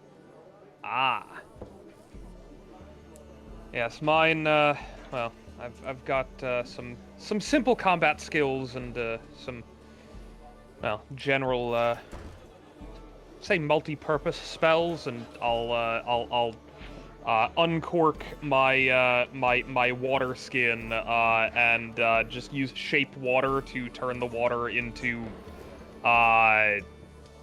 say a copy of one of the wine bottles on the bar, and then I'll use the other ability of shape water to freeze it into ice and just set it down on the bar. That is awesome. Yeah, I found a number of uses for it. Gunnar's staring at you. Can I use that to chill drinks? Well, do you have a place that I could refill my water skin, if so? There's a fountain outside. Yeah, go ahead. Just smash the bottle, it'll turn into pieces of ice. You're good. I'll, He grabs it and just yeets it at the floor, and it scatters across the entire floor of the bar. Oh, He and just now goes, he's gonna put that in people's drinks. Okay, well, I will be back in a moment. I'm gonna go and refill this. Was it? I think after that, just after the commotion dies down, Vio would notice that. Jordan, what's your character's name again? Or how do you say it? Ewan, like Ewan McGregor. Ewan, got it. I was gonna say Ewan, and I was like, that's wrong. You win. Ewan, that Ewan is at the table, and just, like turn to him, just, say, was it? You were very, your skill with that bow was very impressive. Have you been using it for a while now? Thank you. Not particularly wrong. And one moment. And as what's it called? As Sir Reynard is like walking towards, like out to go to the fountain, I'm just gonna what's it called? Hold out like my hand in his direction and create water in his water skin. Ah, thank you. That's Roll a perception check. me. Yeah. I I want to see if you notice this. Oh, this might not be something that I even see. Yeah. Because if you're turning and leaving. I did call out his name, but if he Oh, doesn't hear, okay. Oh, if you called out his name, then never mind. I thought this was like he was Okay, leaving okay. and you refilled it, and he was going to get to the fountain and go, "Why is there water in here?" I would notice and just say, well, that saves me the walk. I appreciate it. Thanks for the help out there. And then I'd No turn problem. to Vio and be like, and you as well, and then look at everyone, be like, thank you all for having each other's backs.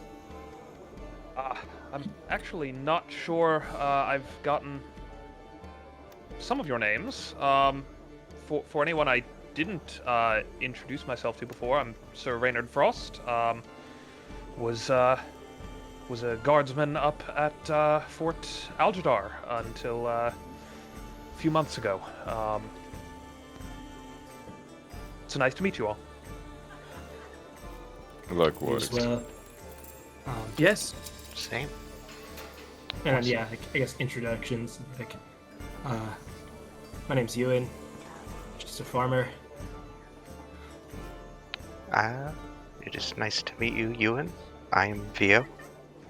I'm here on business for my master.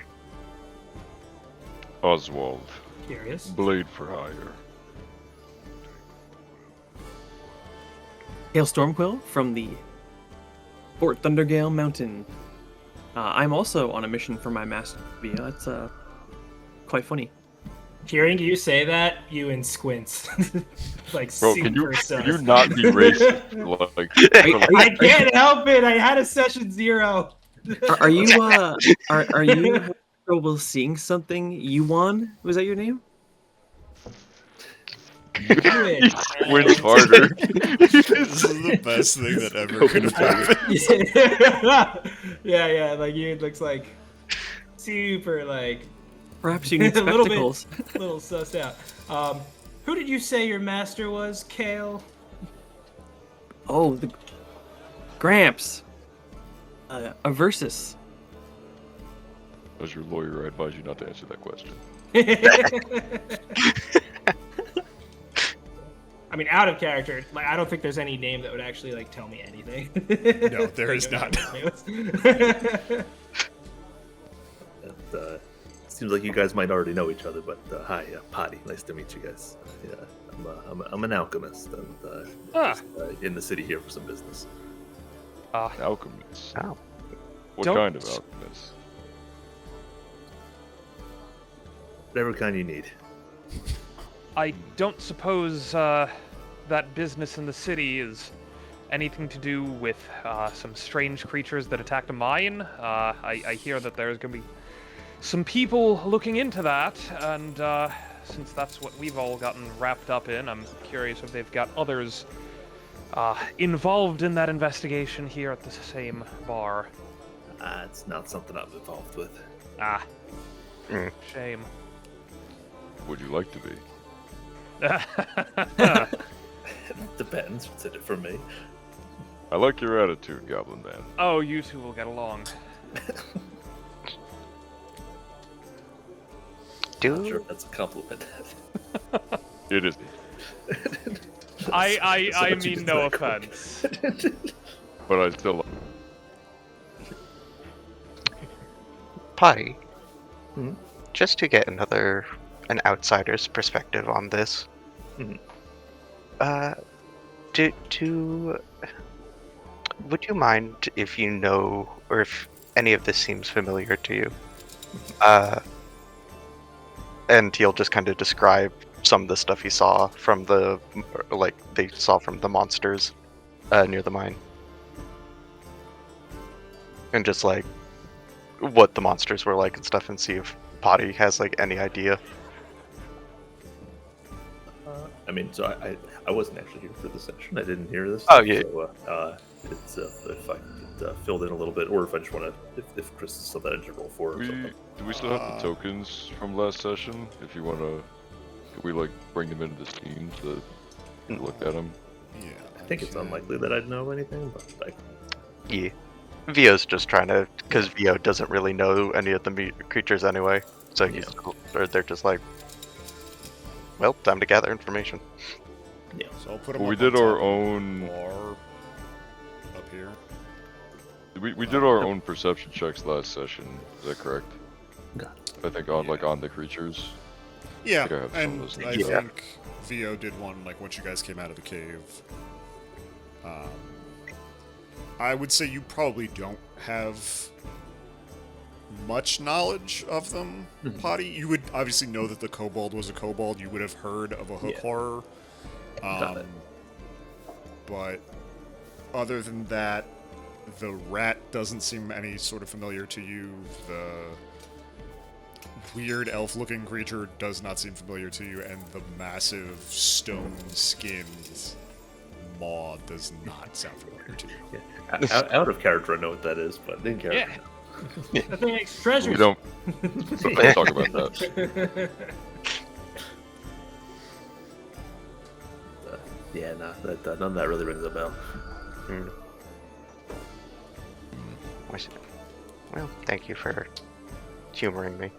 Yeah, no problem.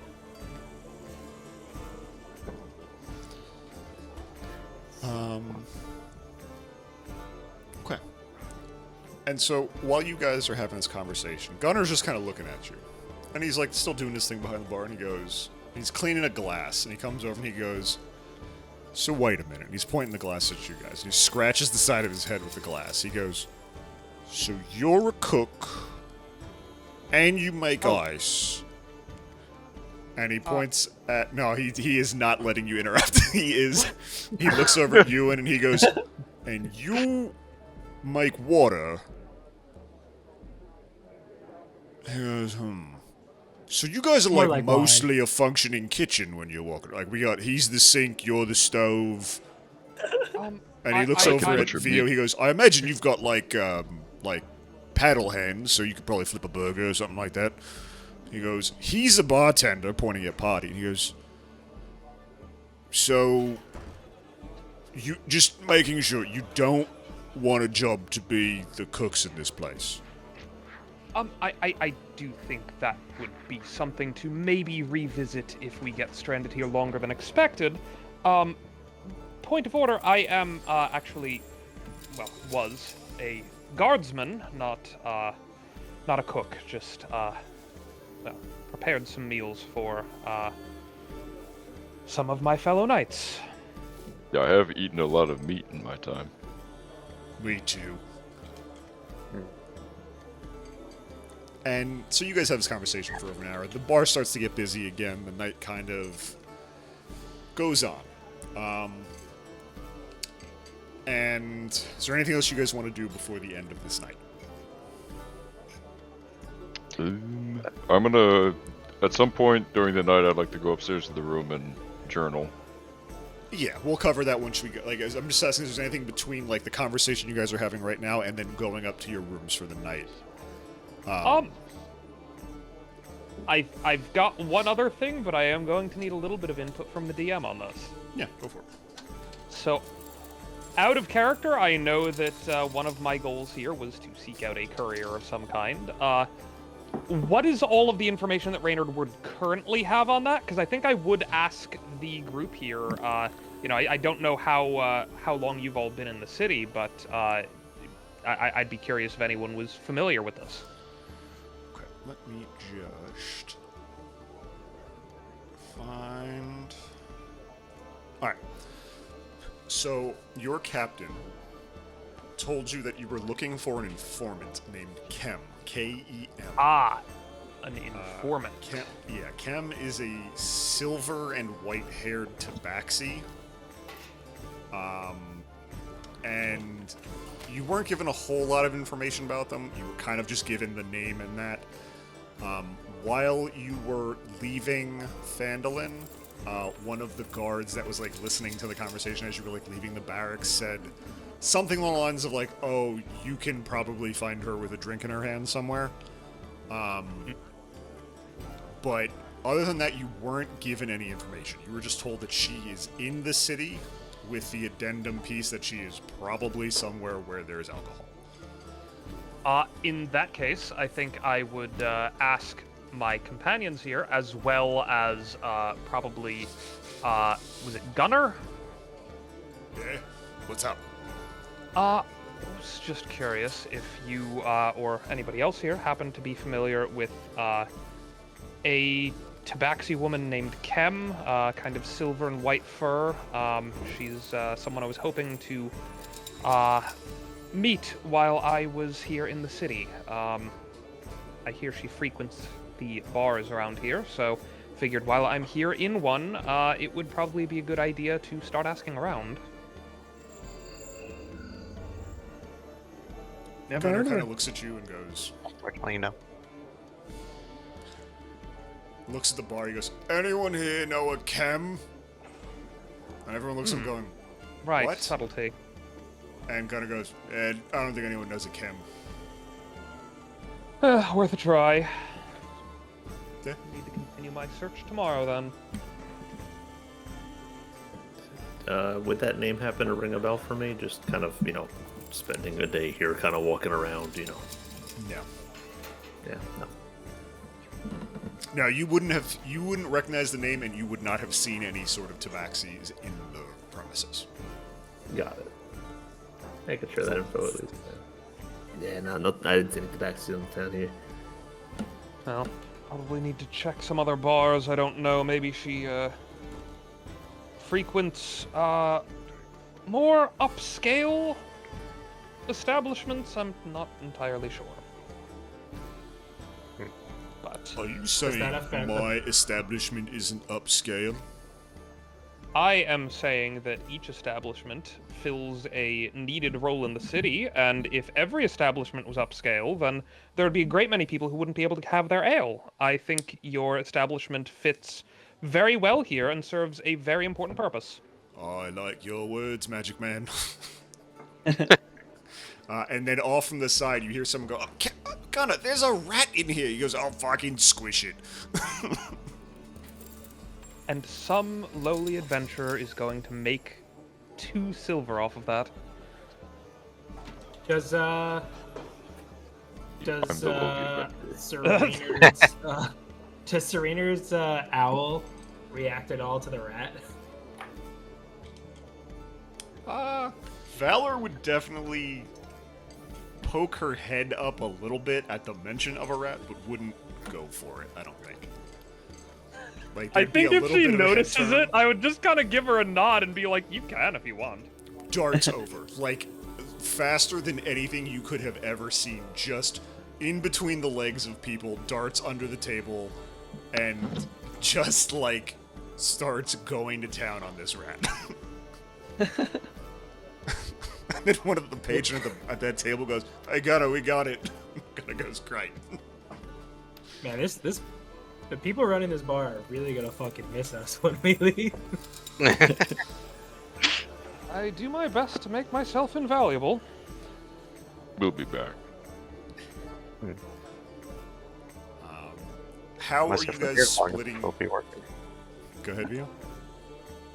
Vio was just saying, they might not need to worry. If we're here long enough, we'll be working here.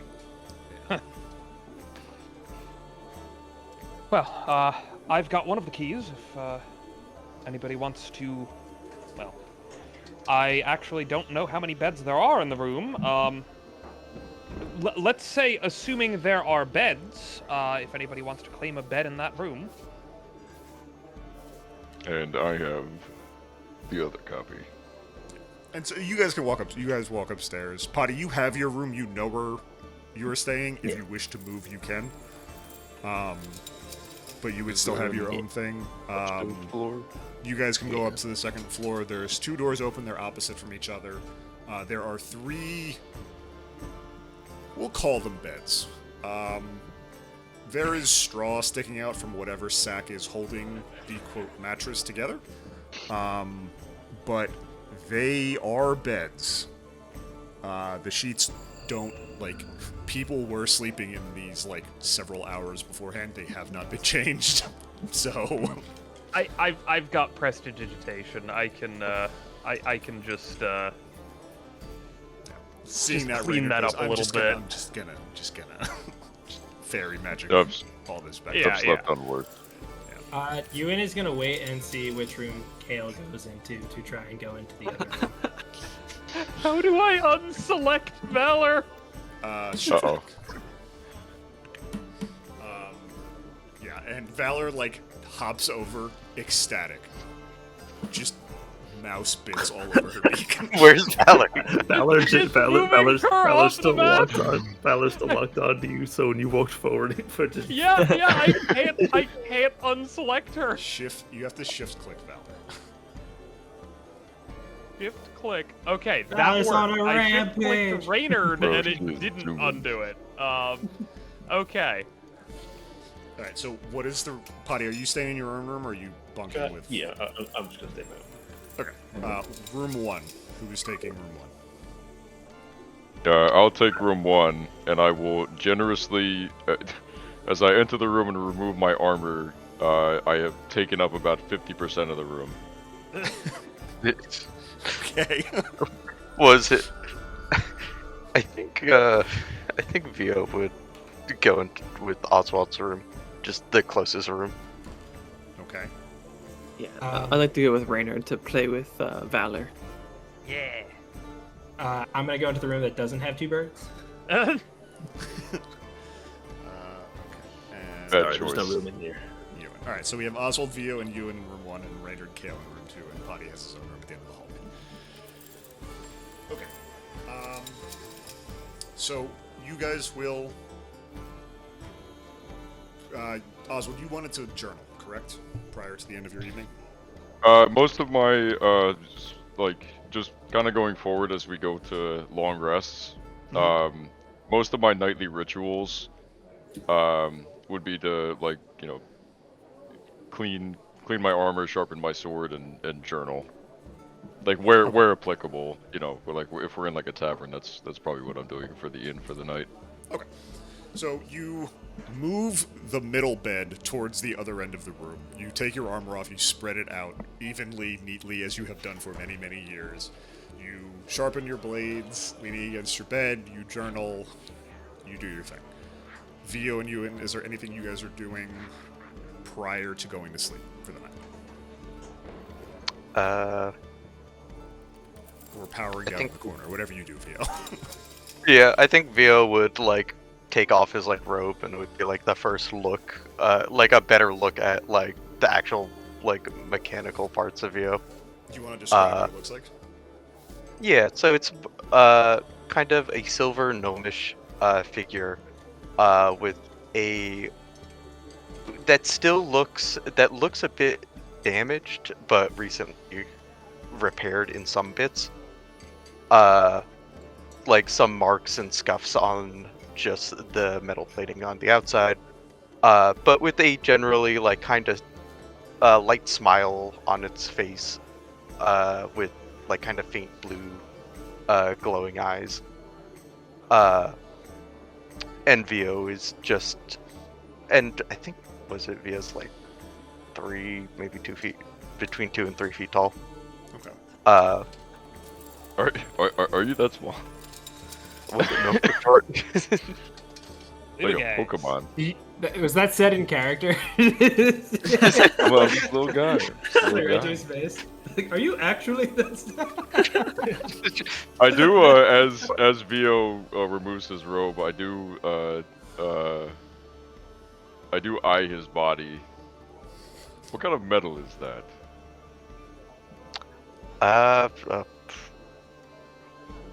What? Do you ask Vio, or are you trying Yes. to discern? I believe it is a eats a secret. No. Give me a sec. What kind of It- metal is that? Wouldn't you like to know, Weather Boy?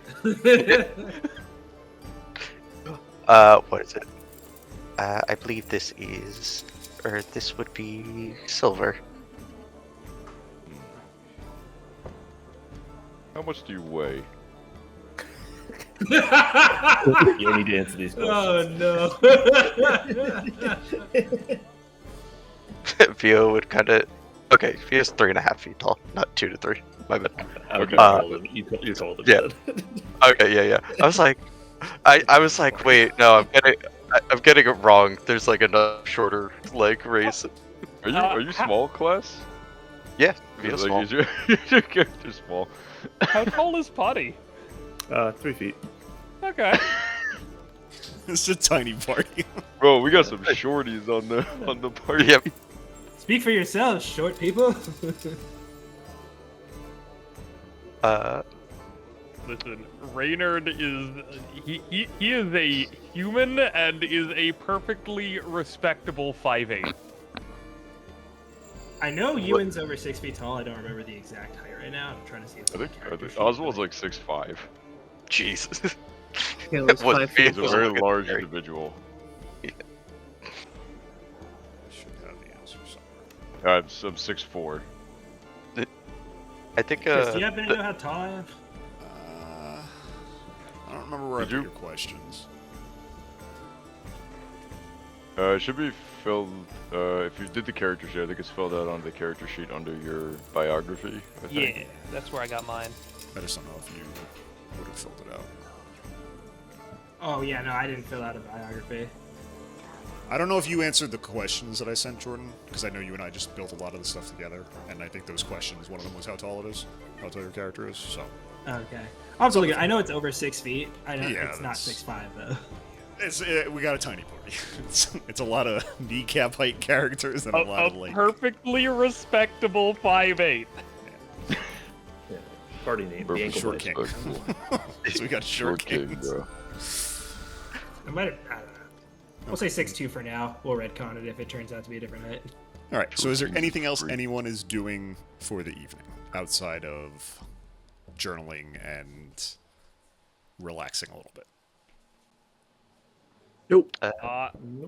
I'll shape water up a footrest and lean back and read about some girl's parents who aren't happy that she became a pirate. Okay. So we I- will I- take... Go ahead.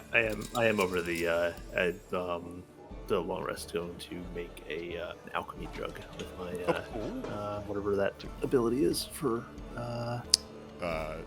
Craft magic weapon. Yeah. Craft magic weapon. Yeah, I got Yeah, you. it's been Yeah, just make sure you put it on your character sheet so you have it. Yeah. All right. Yep. Cool. So we're gonna take our long rest. Well, we are also gonna take our break. So Yay! Long rest button. Yeah, everyone can long rest. We'll do level up at the end of this session, because just to make it easier on us. Nice. Or honestly, we may just do it when we come back from break. So everyone take 15 minutes. Be back by 9:50 the latest. Sounds good. Yep. Jump food, go pee, get a drink, Huzzah! smoke And, a pen, whatever you need. Chris, Yeah. just to follow up on what you were saying literally just a second ago, do you want us to handle level up stuff over the rest, or is that end of session? We'll do it once you guys come back from break, before we Okay. start up the morning, because it's technically the long rest is when you guys.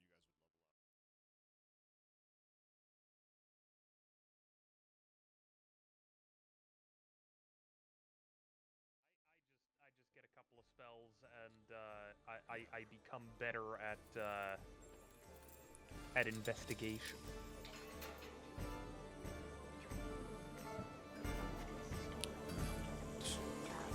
All right, so are we good to jump back in?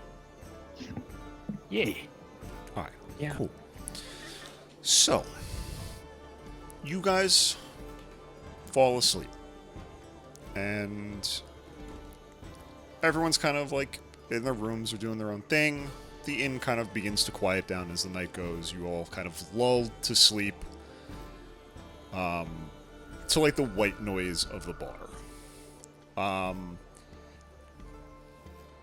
Oswald, Yes. you fall asleep pretty quickly because you're used to falling asleep pretty quickly.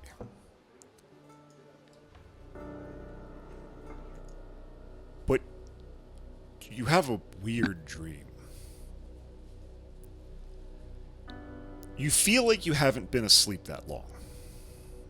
You feel like you're dreaming like you're in the room you're in. Where you don't really think you're asleep. And this eventually frustrates you to a point where you then sit up. And you're still in the bed that you laid down in. But you're no longer in the room that you fell asleep in.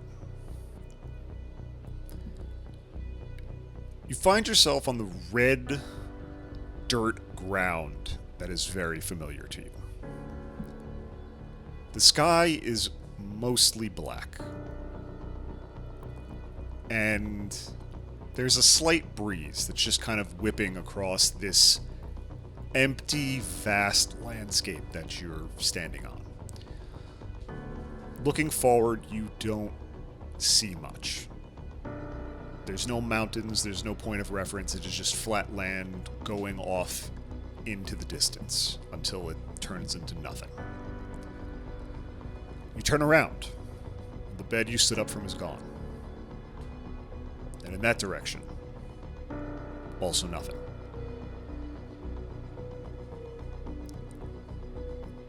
Something's off. And something has been off since you left Avernus. You felt when it happened. The first crack that kind of ripped through your chest was as soon as you heard your commander yell the words retreat.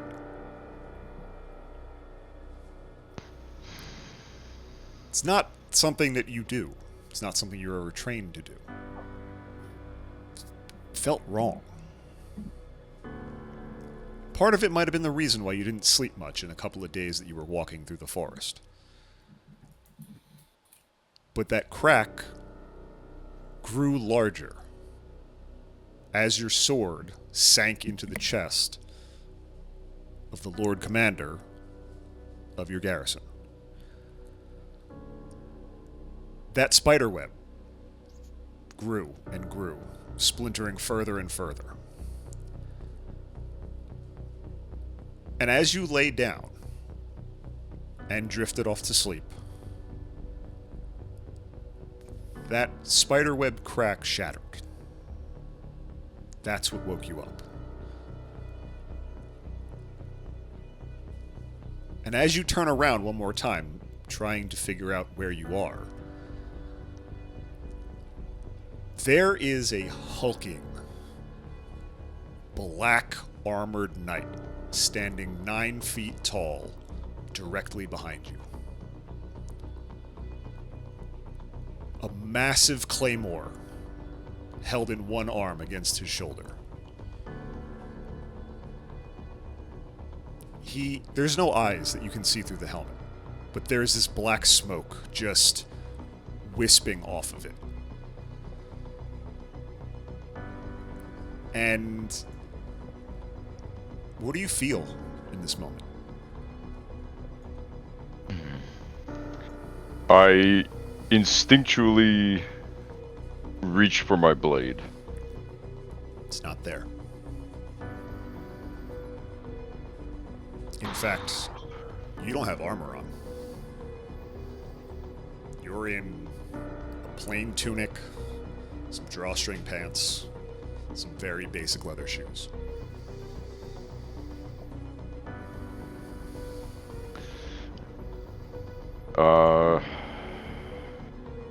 I will stand. And this dark plated armor that this figure is wearing, is it a pattern that I would recognize?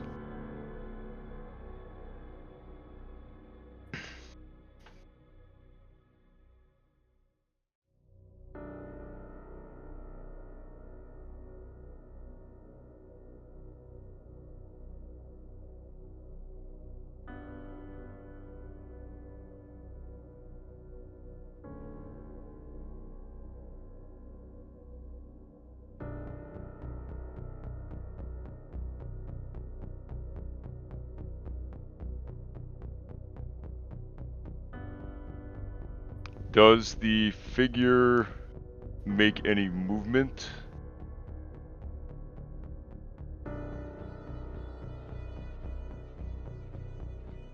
I... Yeah,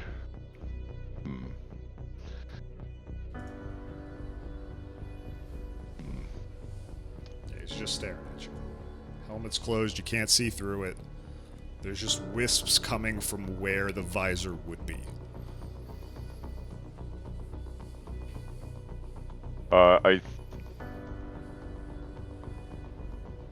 I think this, like Oswald's initial reaction is anger, and he shouts, "Speak!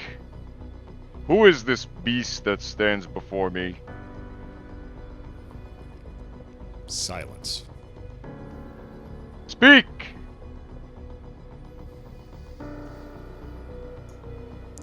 You who has strayed.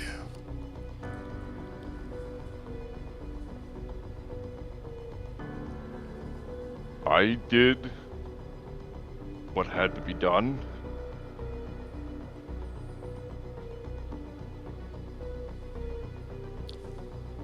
There is promise in you still.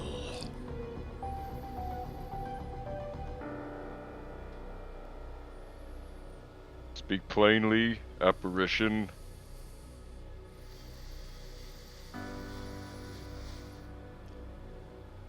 Learn. Grow. Embrace.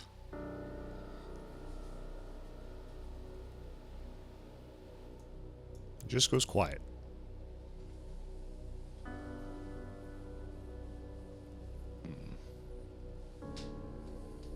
There is a moment where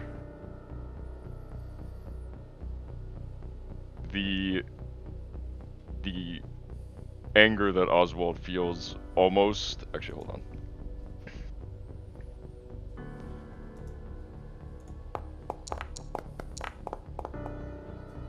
You son of a bitch. There is a moment where Oswald's anger almost overtakes him, and he wants to strike out at this apparition, but he clenches his fist and clenches his teeth, and he says nothing.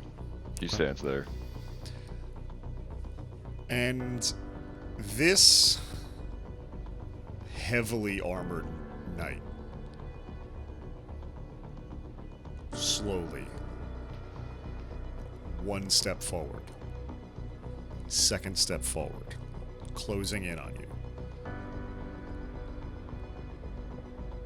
stands right in front of you, towering over you by several feet. What do you do? I maintain my stance, and I do not back down.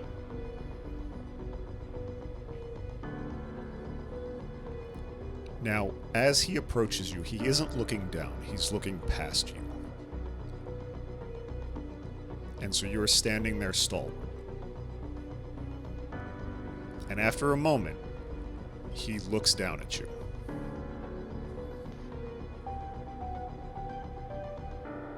You do anything?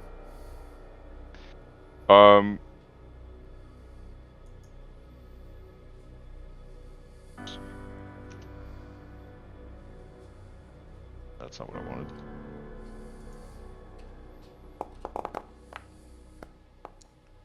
That was almost bad. That was almost really bad. I will against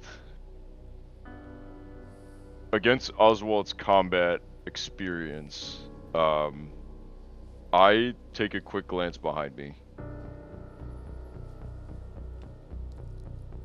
You look behind you, and there is nothing.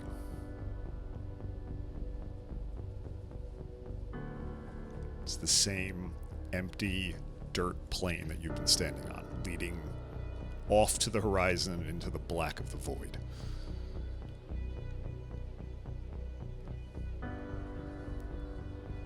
I turn back around.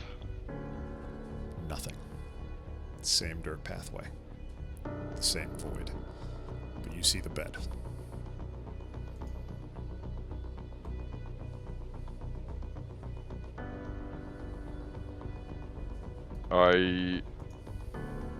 I feel a rush of emotion. Big anger at the forefront, but there's other emotions that Oswald is not ready to reckon with, and I begin to scream in anger. Okay. Go ahead and make an investigation check for me. Investigation. Yes, it is. Okay. A 10. You can't pinpoint it, Oswald. But you feel heavier somehow. There's a weight on your shoulders that you haven't felt before. You also have this weird feeling of being watched.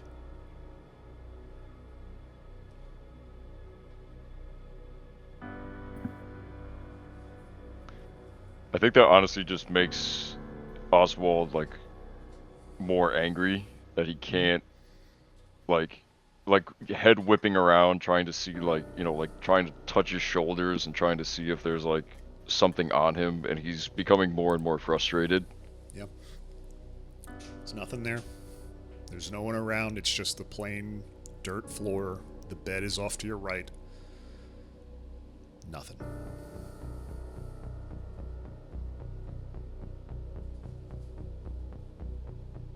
After a moment,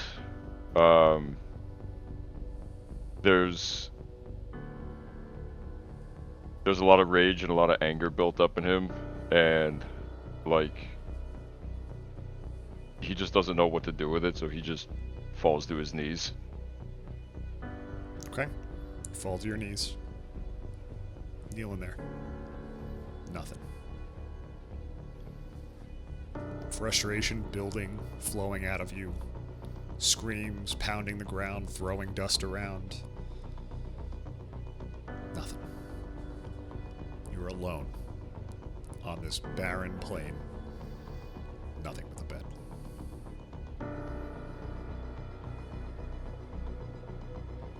I collapse. Onto the floor or onto the bed? Onto the bed. So you go over. You fall forward or back?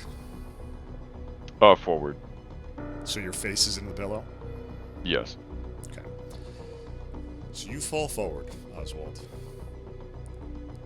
And as your face hits the pillow and darkness envelops your vision, the helmet of that night comes rushing at you.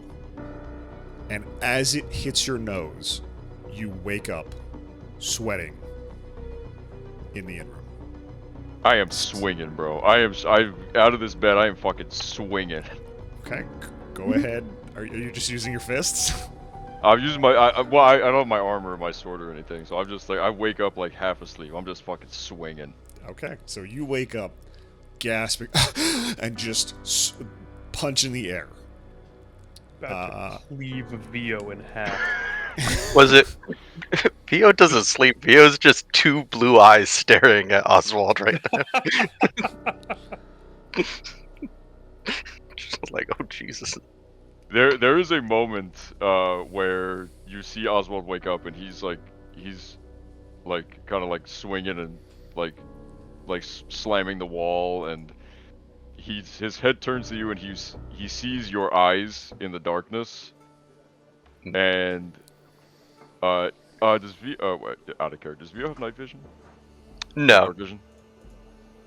Was it? No dark vision, just the eyes slightly glow.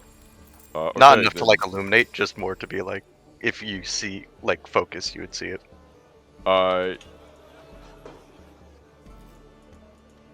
Okay, then you have no idea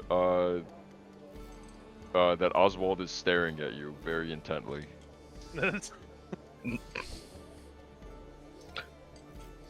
Was it? I think just hearing the ruckus, there would be like one of Vio's hands would be like behind their back on the dagger, just waiting for whatever next is going to happen. Ewan, go ahead. Oh, Jordan's not here. God damn it. Down That's to what I sleep. needed. Jordan is straight past that. Jordan is straight asleep. Okay. We're going to hold off in the hopes that Yeah, his wait- building wait for isn't Jordan. burning down.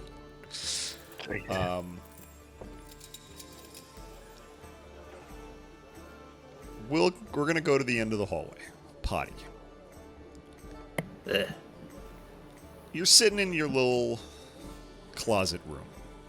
Yeah. It's cozy, honestly. Like, Yeah. you're enjoying it. It's kind of a nice room. You get it. And it was Yeah. cheap. But you're right up against the outside wall.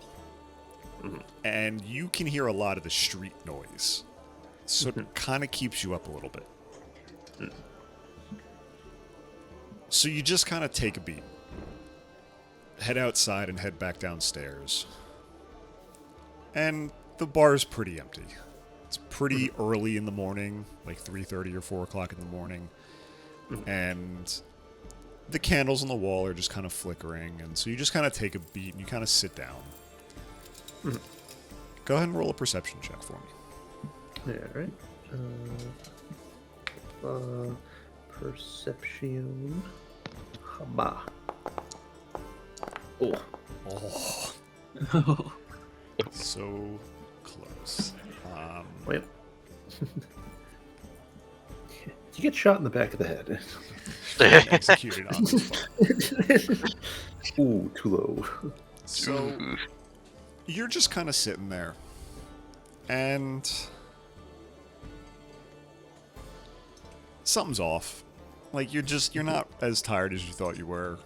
You thought everyone was going to go to bed and you'd be able to fall asleep pretty quick. So you're just kind of sitting there. You're just kind of wandering around the bar a little bit. There's not many patrons.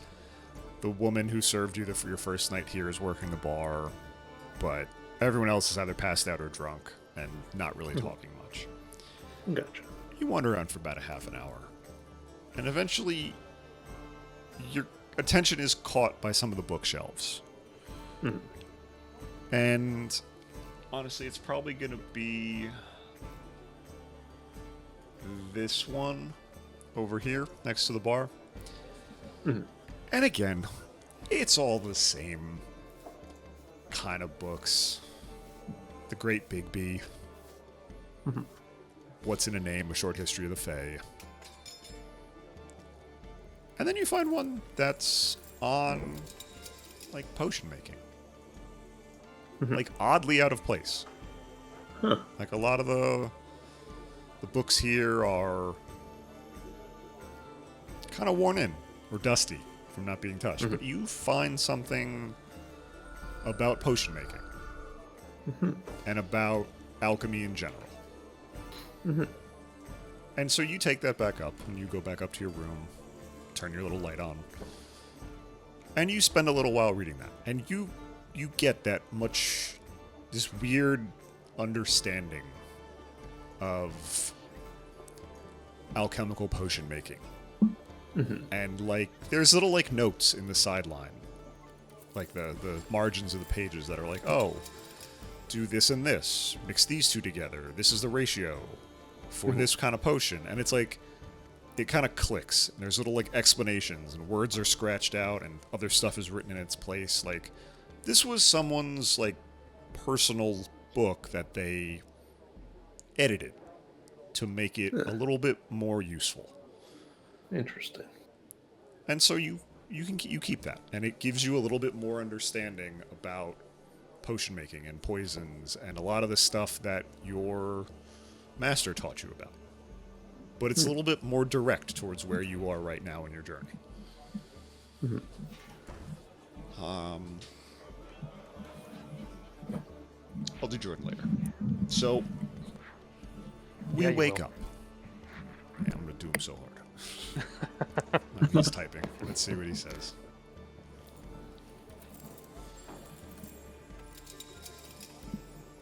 Is, he's not the typing. building actually on fire?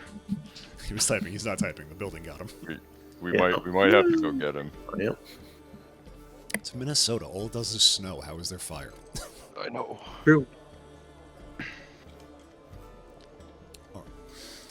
So we wake up the next morning. No, he's typing again. No, who cares? He's not Hold coming in on. yet. Everyone wakes up the next morning. Is there anything anyone would like to do starting the day off? I'm gonna put my armor back on. Okay. I am going to summon Valor, and I am going to use my Warlock spell slot, my Pact Magic spell slot that comes back on a short rest, and I am going to cast Mage Armor on Valor. Okay. Mark that off and mark that down. Are you guys coming downstairs for breakfast? Are you planning on just heading out into the city? What is the morning? I'll come down to. I will come down to eat. Okay. Yeah, food is important. I was going to say, roll a perception check, Oswald. Most important meal of the day.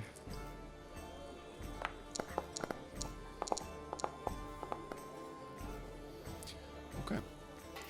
With a 15, as you are walking down the stairs and over towards the sitting area, you notice Gunnar behind the stairs over here.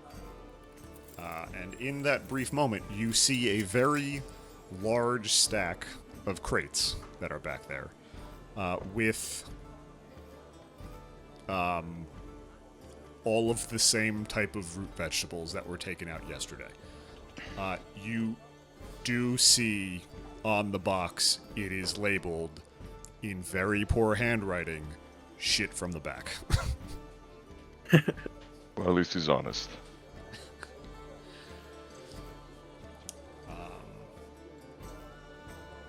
And so Gunnar will eventually come over and go, "Good morning, everyone. Can I get anyone anything?" Do you have any meat? No.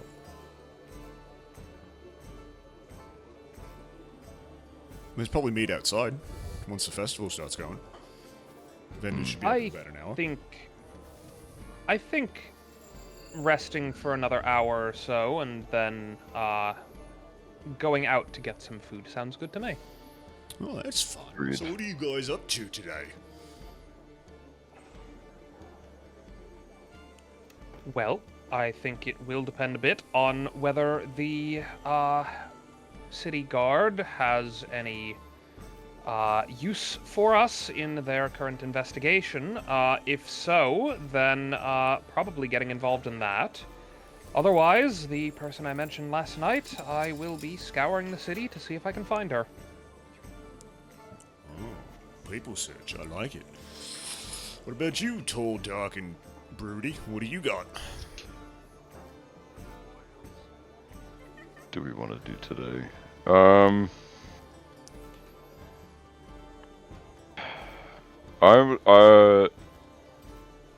I would like to go out. Obviously, I want to go to the fest. I want to go get something like meaty to eat.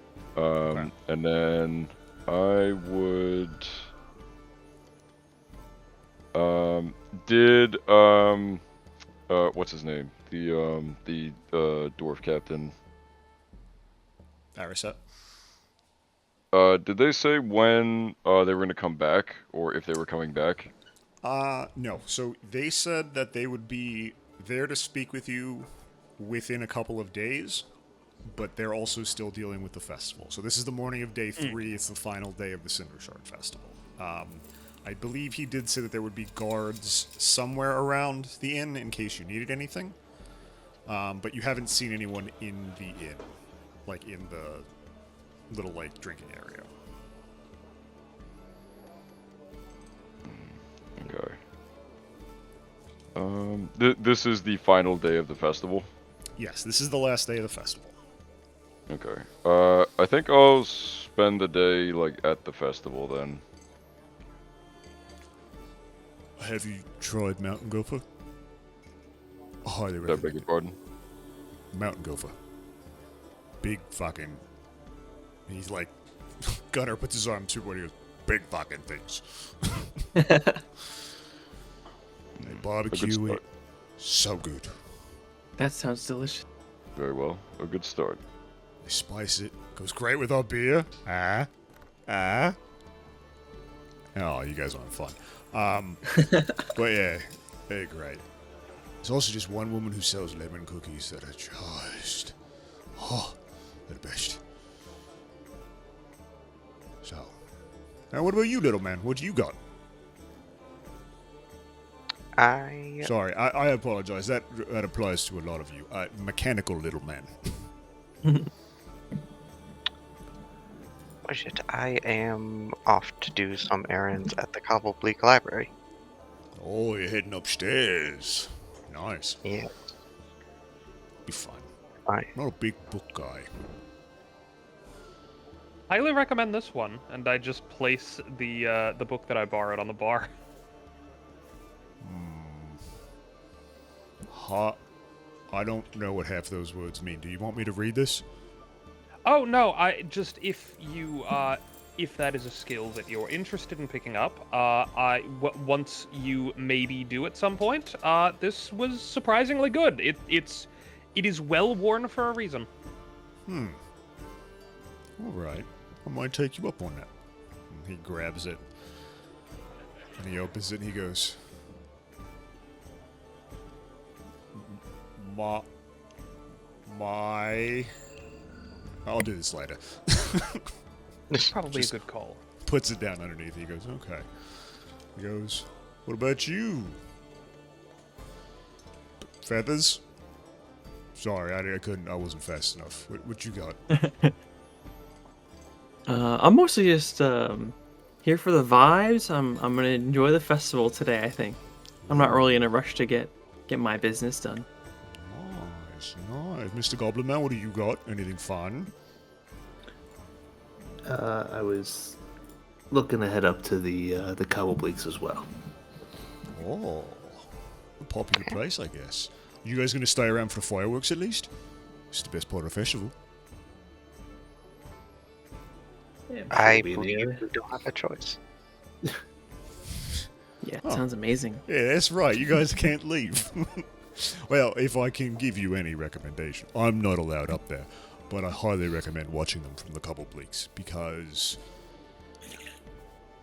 well, I mean, the booms go up high, so being up high lets you see the boom. You know what I'm saying? Yes, Okay, yeah. I believe. I Oh, understand. I recommend going up to watch them. Was it? Yeah.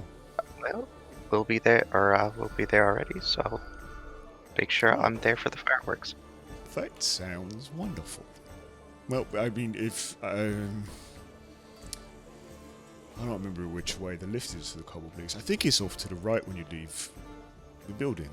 It's a ways down, but I think it's to the right, and that should take you up at least to that sector that has the library in it. Well, Thank you, Mr. if any of you are looking to spend some time around various drinking establishments, probably around the festival, I certainly wouldn't be against traveling together. I Actually, are there any up in the Cobblebleaks? I'm not sure where the person I'm looking for might be. It's entirely possible she could be up there. I mean, there's a lot of taverns around. The big ones are Mudstone. That's the big one. And Shale Shack. Those are the two big ones. How to put this?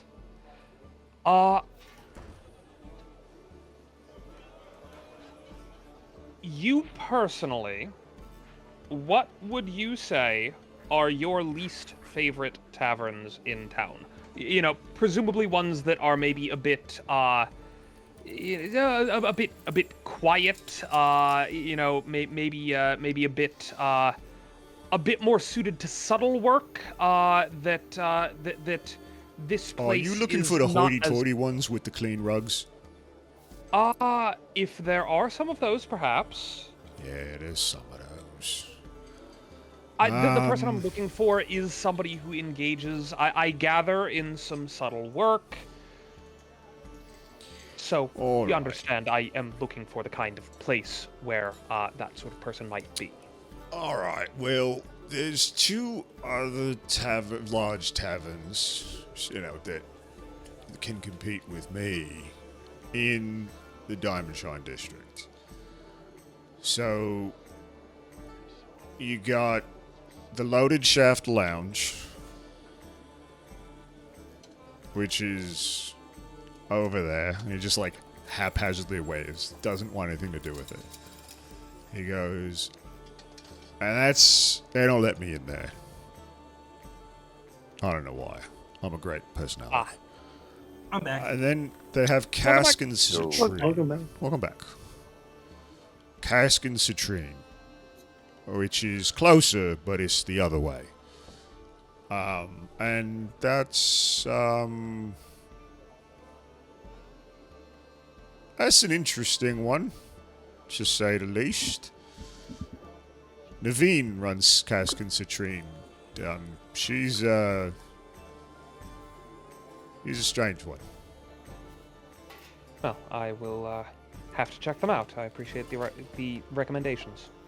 And then I think there is one down in the Onyx Balustrade, but I don't think you're going to have access to that one. You got to get a pass to get into that part of the city. But Amber Ale House, I think, is down there. You can somehow, if you can get in there, Ansa runs the Amber Ale House. Well, if anybody's looking to bar hop, Are we drinking? I'm in. I'm sure there will be time for some of that. I don't intend to start until a bit later in the day, and I don't intend to go exploring for, say, the better part of the next hour. Wait until, the food stalls open up. Okay. So, you guys wait for about an hour. And Gunnar spends a large portion of that hour trying to get you guys to buy alcohol. It does not work. Can I ask a dumb, noodly mechanics question? Sure. Spending an extra hour here, can I count that as a short rest to get my warlock spell slot back? Sure. Cool. And so, you kind of know that the time hits because you hear a lot of, bells going off outside. Not like church bells, but like cart bells.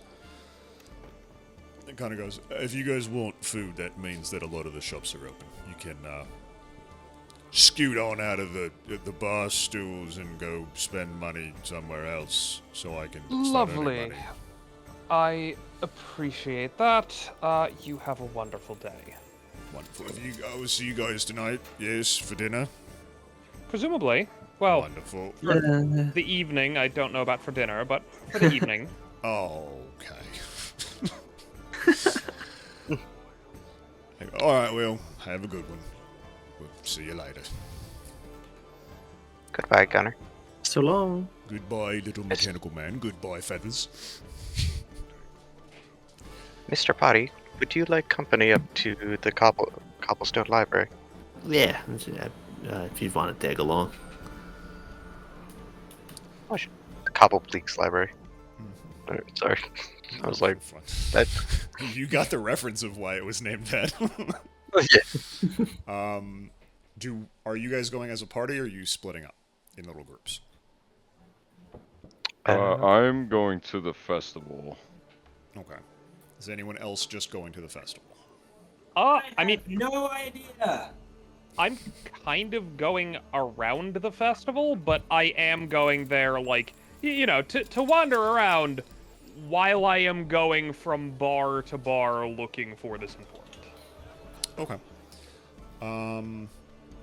So do we want it to be Reynard, Ewan, Oswald, and Kale going to the festival, and Vio and Potty going to the library? That works for me. Sounds good. Sure. Yeah. Alright, let's do the library team first. And we will just cut back to the general Khor Baldur map. And swap over here. Okay, so Vio and Potty, you guys head off in the direction that Gunnar kind of beckoned in. Do you trust him at his word, or do you ask the first guard you see? I think Vio would ask the first guard. Okay, so you guys walk out of the building. And there are two guards standing out front. And they're both just kind of, like, talking to themselves. And you guys stop them to ask questions? Yeah. Was it Vio? Just go, hello there. Do you mind giving us... What is it? Not much. We are hoping to get some directions to the Cobblepleek's library. Oh, boring. Lift up to the Cobblepleeks. Yeah, so head down the street. It's going to be about 15 minutes of walking, and then you'll see the lift going up. Perfect. Thank you. Of course. Have a good one. You too. And so you guys start wandering. And the streets are starting to get busy. Once the food comes out, I think a lot of the crowd for the city starts to exit. The smell is intoxicating. The spices and the fat rendering, and it all just, it's this wonderful concoction that's carried by this strange light breeze that exists on the inside of this mountain. And there's music playing and people laughing, and you hear the bells and dings of festival games and carnival games. You hear, the criers giving out general information about the city. You hear hawkers trying to bring people to their stalls and tents, and it very much picks up like it has. Potty, for you, this is your first time experiencing it. This is a lot going on, but it is very jovial. There is an excitement in the air about this festival that's like contagious a little bit. And so you guys wander for about 15 minutes. You do come across the lift, and you hear someone go, "Lift up to the Cobblepleeks in 10 minutes." And just a little dwarf with a megaphone just yelling it. And so you guys wait, and just general, people are running by, kids are having fun, they're laughing, people have obnoxiously colored, like, painted faces, and, like, just the most, like, I don't know, fun festival vibes that you can see. The lift comes down, just plants, bunch of people. Hundreds of people get off. Fill the streets. Like, bumping, like, trying to get off of a train during rush hour. Like, it's slammed. It empties out in about 5 minutes. You guys get on the lift. Same guy goes, Lift going to the Cobble Blakes. Leaving now. The operator that stands on the thing hits the switch, and then there's a slight jerk as this entire lift starts moving, and then just moving up slowly. And you guys climb pretty high, pretty fast. As we're climbing, Kinvio just turned to Potty and says, Mr. Potty, do you mind if I ask what you're looking for in the library? I'm not necessarily coming for the library as much as to look around up top here. There's an establishment I'm looking for up here. Just trying to map out the place. If we go to the library, I might look for some maps and try and get a lay of the land. Understood. If I have time, if you need assistance, I can help. I appreciate it. Just keep an eye out for any tincture shops. Understood. And you guys start to see a lot more of the city as you climb up. Your view on from the Diamond Shine District, as fun as it is on the ground, you can't see past a lot of the buildings and carts and people. But as you're climbing up to the Cobble Bleaks, you guys are going pretty high up on the wall, so you can see a lot more of the city. Somewhat, not quite where this angle is taken from. It's going to be a little bit lower, but you can see how massive this place is. And the ride's about 15 minutes up, and eventually it just starts as it locks into place up top. Same guy who hit the lever. Arriving at the Cobble Blakes. Please exit the raft. Everyone starts pouring off. Much less people coming up here. I'd say maybe you guys are 2 of 60 or 70 people coming up. It looks like a lot of people are carrying bags of food or groceries or whatever. They went down to do shopping and are coming back home. And you guys exit the raft and the lift, and there is kind of that same sort of welcome area where you first came in. And there's a couple of people standing around. There's no tour guides, but there are some civilians just having conversations not too far from you. Anything you guys want to do while you're up here? I don't think Vio has any specific thing to do other than to try and get to the library. You two get lost.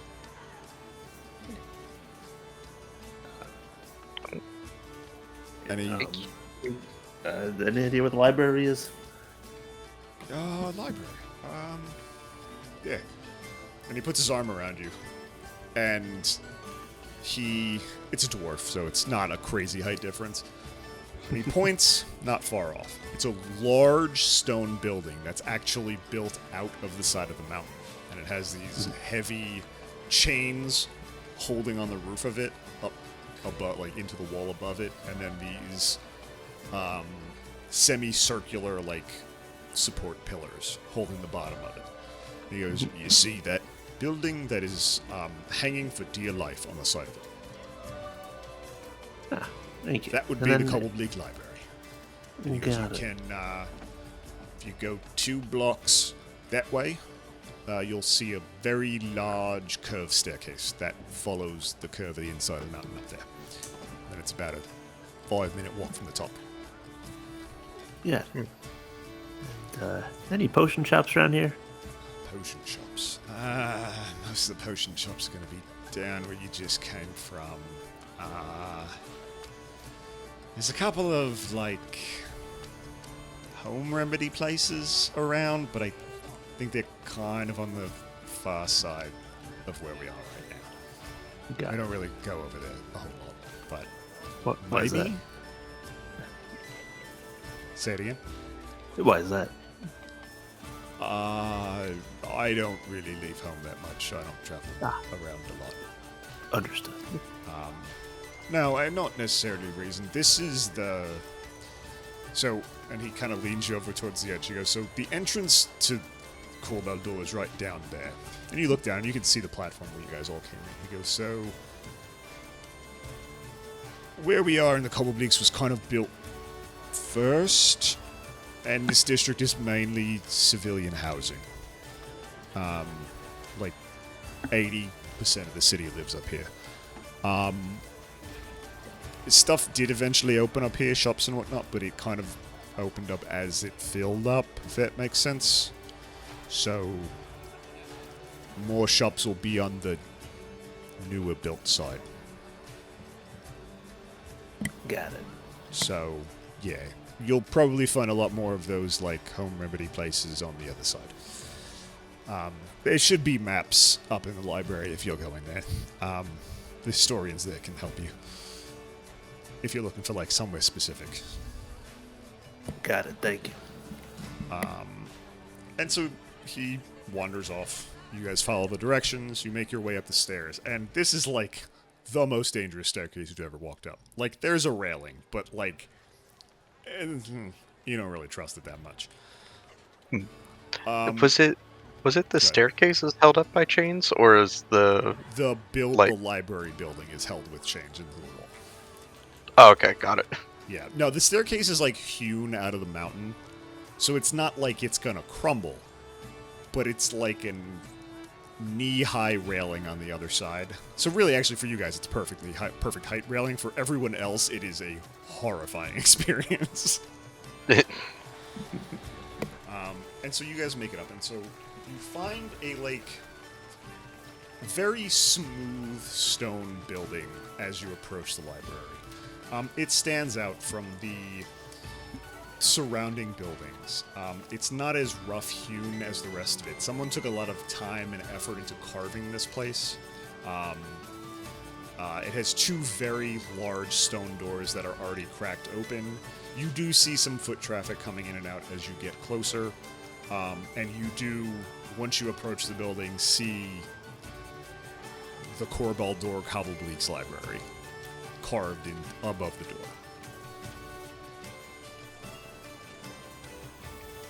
All right. Let's go in. Hello. How can I help you today? Welcome to the library. I hope you're enjoying the festival. What is it? We are hoping to look at some records, if possible. Ooh, records. That's fun. Yes, I have. My master is looking for an acquaintance of his and a business partner of theirs. They've known each other, but they're not. He's just trying to get more information on it. Okay. Well, if they own a business here, then they should be in the ledgers. So we should have some information there. Come, let's walk. Let's find the. And this person's, like, excited about, like, getting to help you. And so, like, come this way. And he's, like, skipping almost. Like, way faster than normal people would move. And he goes, come, businesses, business, ledgers, owners, business owners, ledgers. All right, here. And he's, like, just, like, thumbing through books. And he pulls out this giant, like, 1.5 foot tall, 5-inch thick book. Pulls it out, walks over, and slams it on a lectern. He goes, this should be a record of almost all of the businesses in Khor Baldur from 1631. So everything except for the last 2 years should be in here.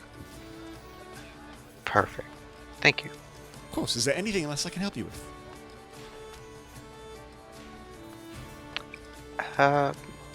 My friend here would also like location of some maps, if possible. I love maps. Sure. What kind of map are you looking for, friend? I think I should be able to get what I need from this. What's it called? I'm just looking for a map of the of this layer here. This what do they call it? Oh, for the Cobblebleaks. Oh, Yes. if you go to the checkout desk, we do sell maps for like a silver. If you Got want it. something Thank for you. the city itself. Got it. Thank you. Anything else? No. That's all. Back to organizing. Call, holler if you need anything. Will do. And he, What is your name again? my name? Yes. I'm Steven. Thank you, Stephen. You're very welcome. What's your name? I go by Vio. Oh, that's an exotic name. I like it. It's nice to meet you, Vio. You can call me buddy. It is very nice to meet you as well, Potty. Do please let us know if you need anything. I'll be at the circulation desk, 6 aisles over. All right? And he just Will do. he goes, all right, and he just wanders back. And it's like there's a couple of books that are out of line, and he's just like meticulously lining them back up with the rest of the stuff on the shelf.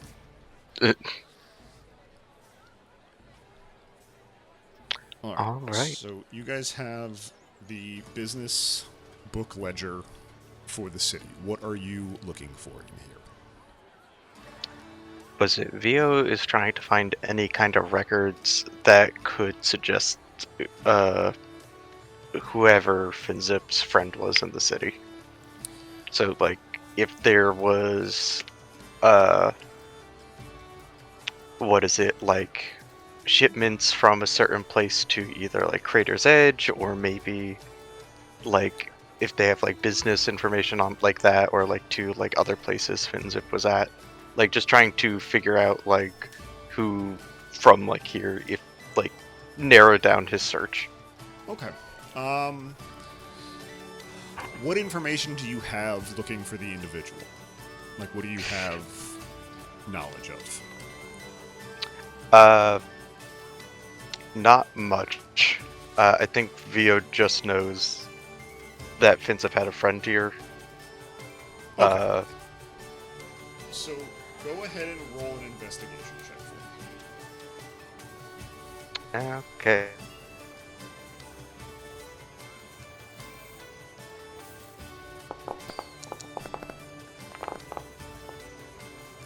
Okay. One. Slutty 20. Nice job. So you take a bit of time kind of going through here because you just are not sure of like where you should start and whatnot. And I'd say probably about a half an hour into going through this, you're like, all right, is there anything in this section? Because you weren't really finding anything in this book specifically. Is there anything in this section of the library that might be helpful? And you start looking around, and you do find a smaller ledger, maybe like a quarter of the size of the one that was pulled out, that's specific for like inventor slash tinkerer slash like watchmaking clock workshops. Like it's technology based workings in the city. It's just a little unorganized. It's not really alphabetized in the book. It's just kind of a handwritten ledger of like new businesses that are sort of related to each of these topics. That feels like if you take the time to read through this, you might find something good in here. That maybe it will at least point you in the right direction. Okay. Was it Vio will start to try and focus on that? Let me just write this down so I can remember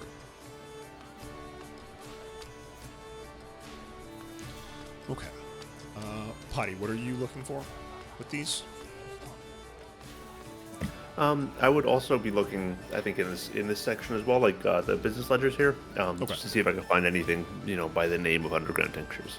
Okay, so you actually can go through. Go ahead and roll an investigation check for me.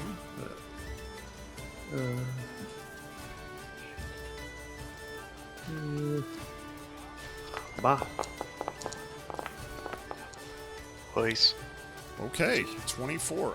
You are thankful that this record that you're looking through has been alphabetized. So there is a whole section of businesses that start with you. You do also realize that dwarves are not very creative, so there are many places with the word underground in them. And it takes you a couple of minutes, but you do find underground tinctures. It does have an address in the Cobblebleaks, so you are at least, like, in the right area, like, that you're aware of. And it does have the first initial of T and the last name Bright Toe.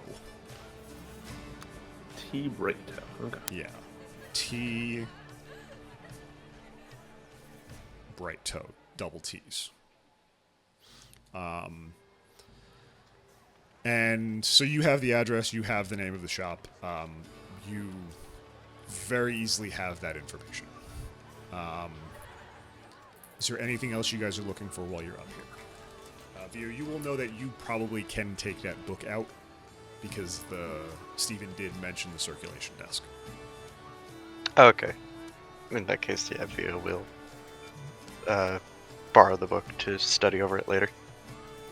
And I am going to go and buy a map as well, just to Okay. make sure I know where we're headed, or where I'm headed. So it's silver for the map, and it's 2 copper for the book rental. And they tell you that it has to be back within 2 weeks. Oh, of course. Okay. So you guys can deduct that. Is there anything else you guys are looking to do? No. So you guys will take your time, exit. I'm assuming you guys are going back down to Diamondshine? Or are you staying up in Cobblebleaks?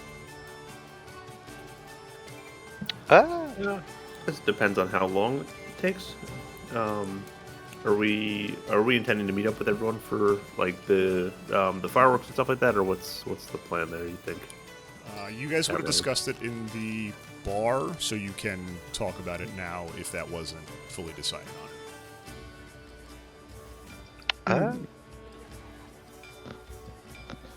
Was don't it? wanna You be did get back up bar for the names festival.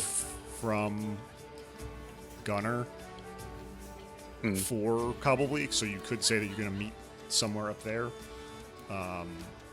But Was it that? Yeah, Okay. that's probably a good plan. okay. Yeah. So good you to me. can, you can Makes either sense. confirm Mudstone Manor or the Shale Shack. Ooh. Shale Shack it is. All right. That'll work. So you guys will stay up in the Cobblebleaks. You'll kind of wander around a little bit and explore the civilian sector of the city. And then we will cut down to our other group of 4. As DM Chris, let me ask you guys this because it is 11 o'clock. Do we want to play until like 11:30, 11:45, get through as much of the second group as we can, or do we want to cut it now and start here next time? I mean, I'm cool with going a bit later. Because I know we Uh, started a little bit late with, like, I got tech pretty issues early and tomorrow, leveling. so I'd probably be better if I can go to sleep.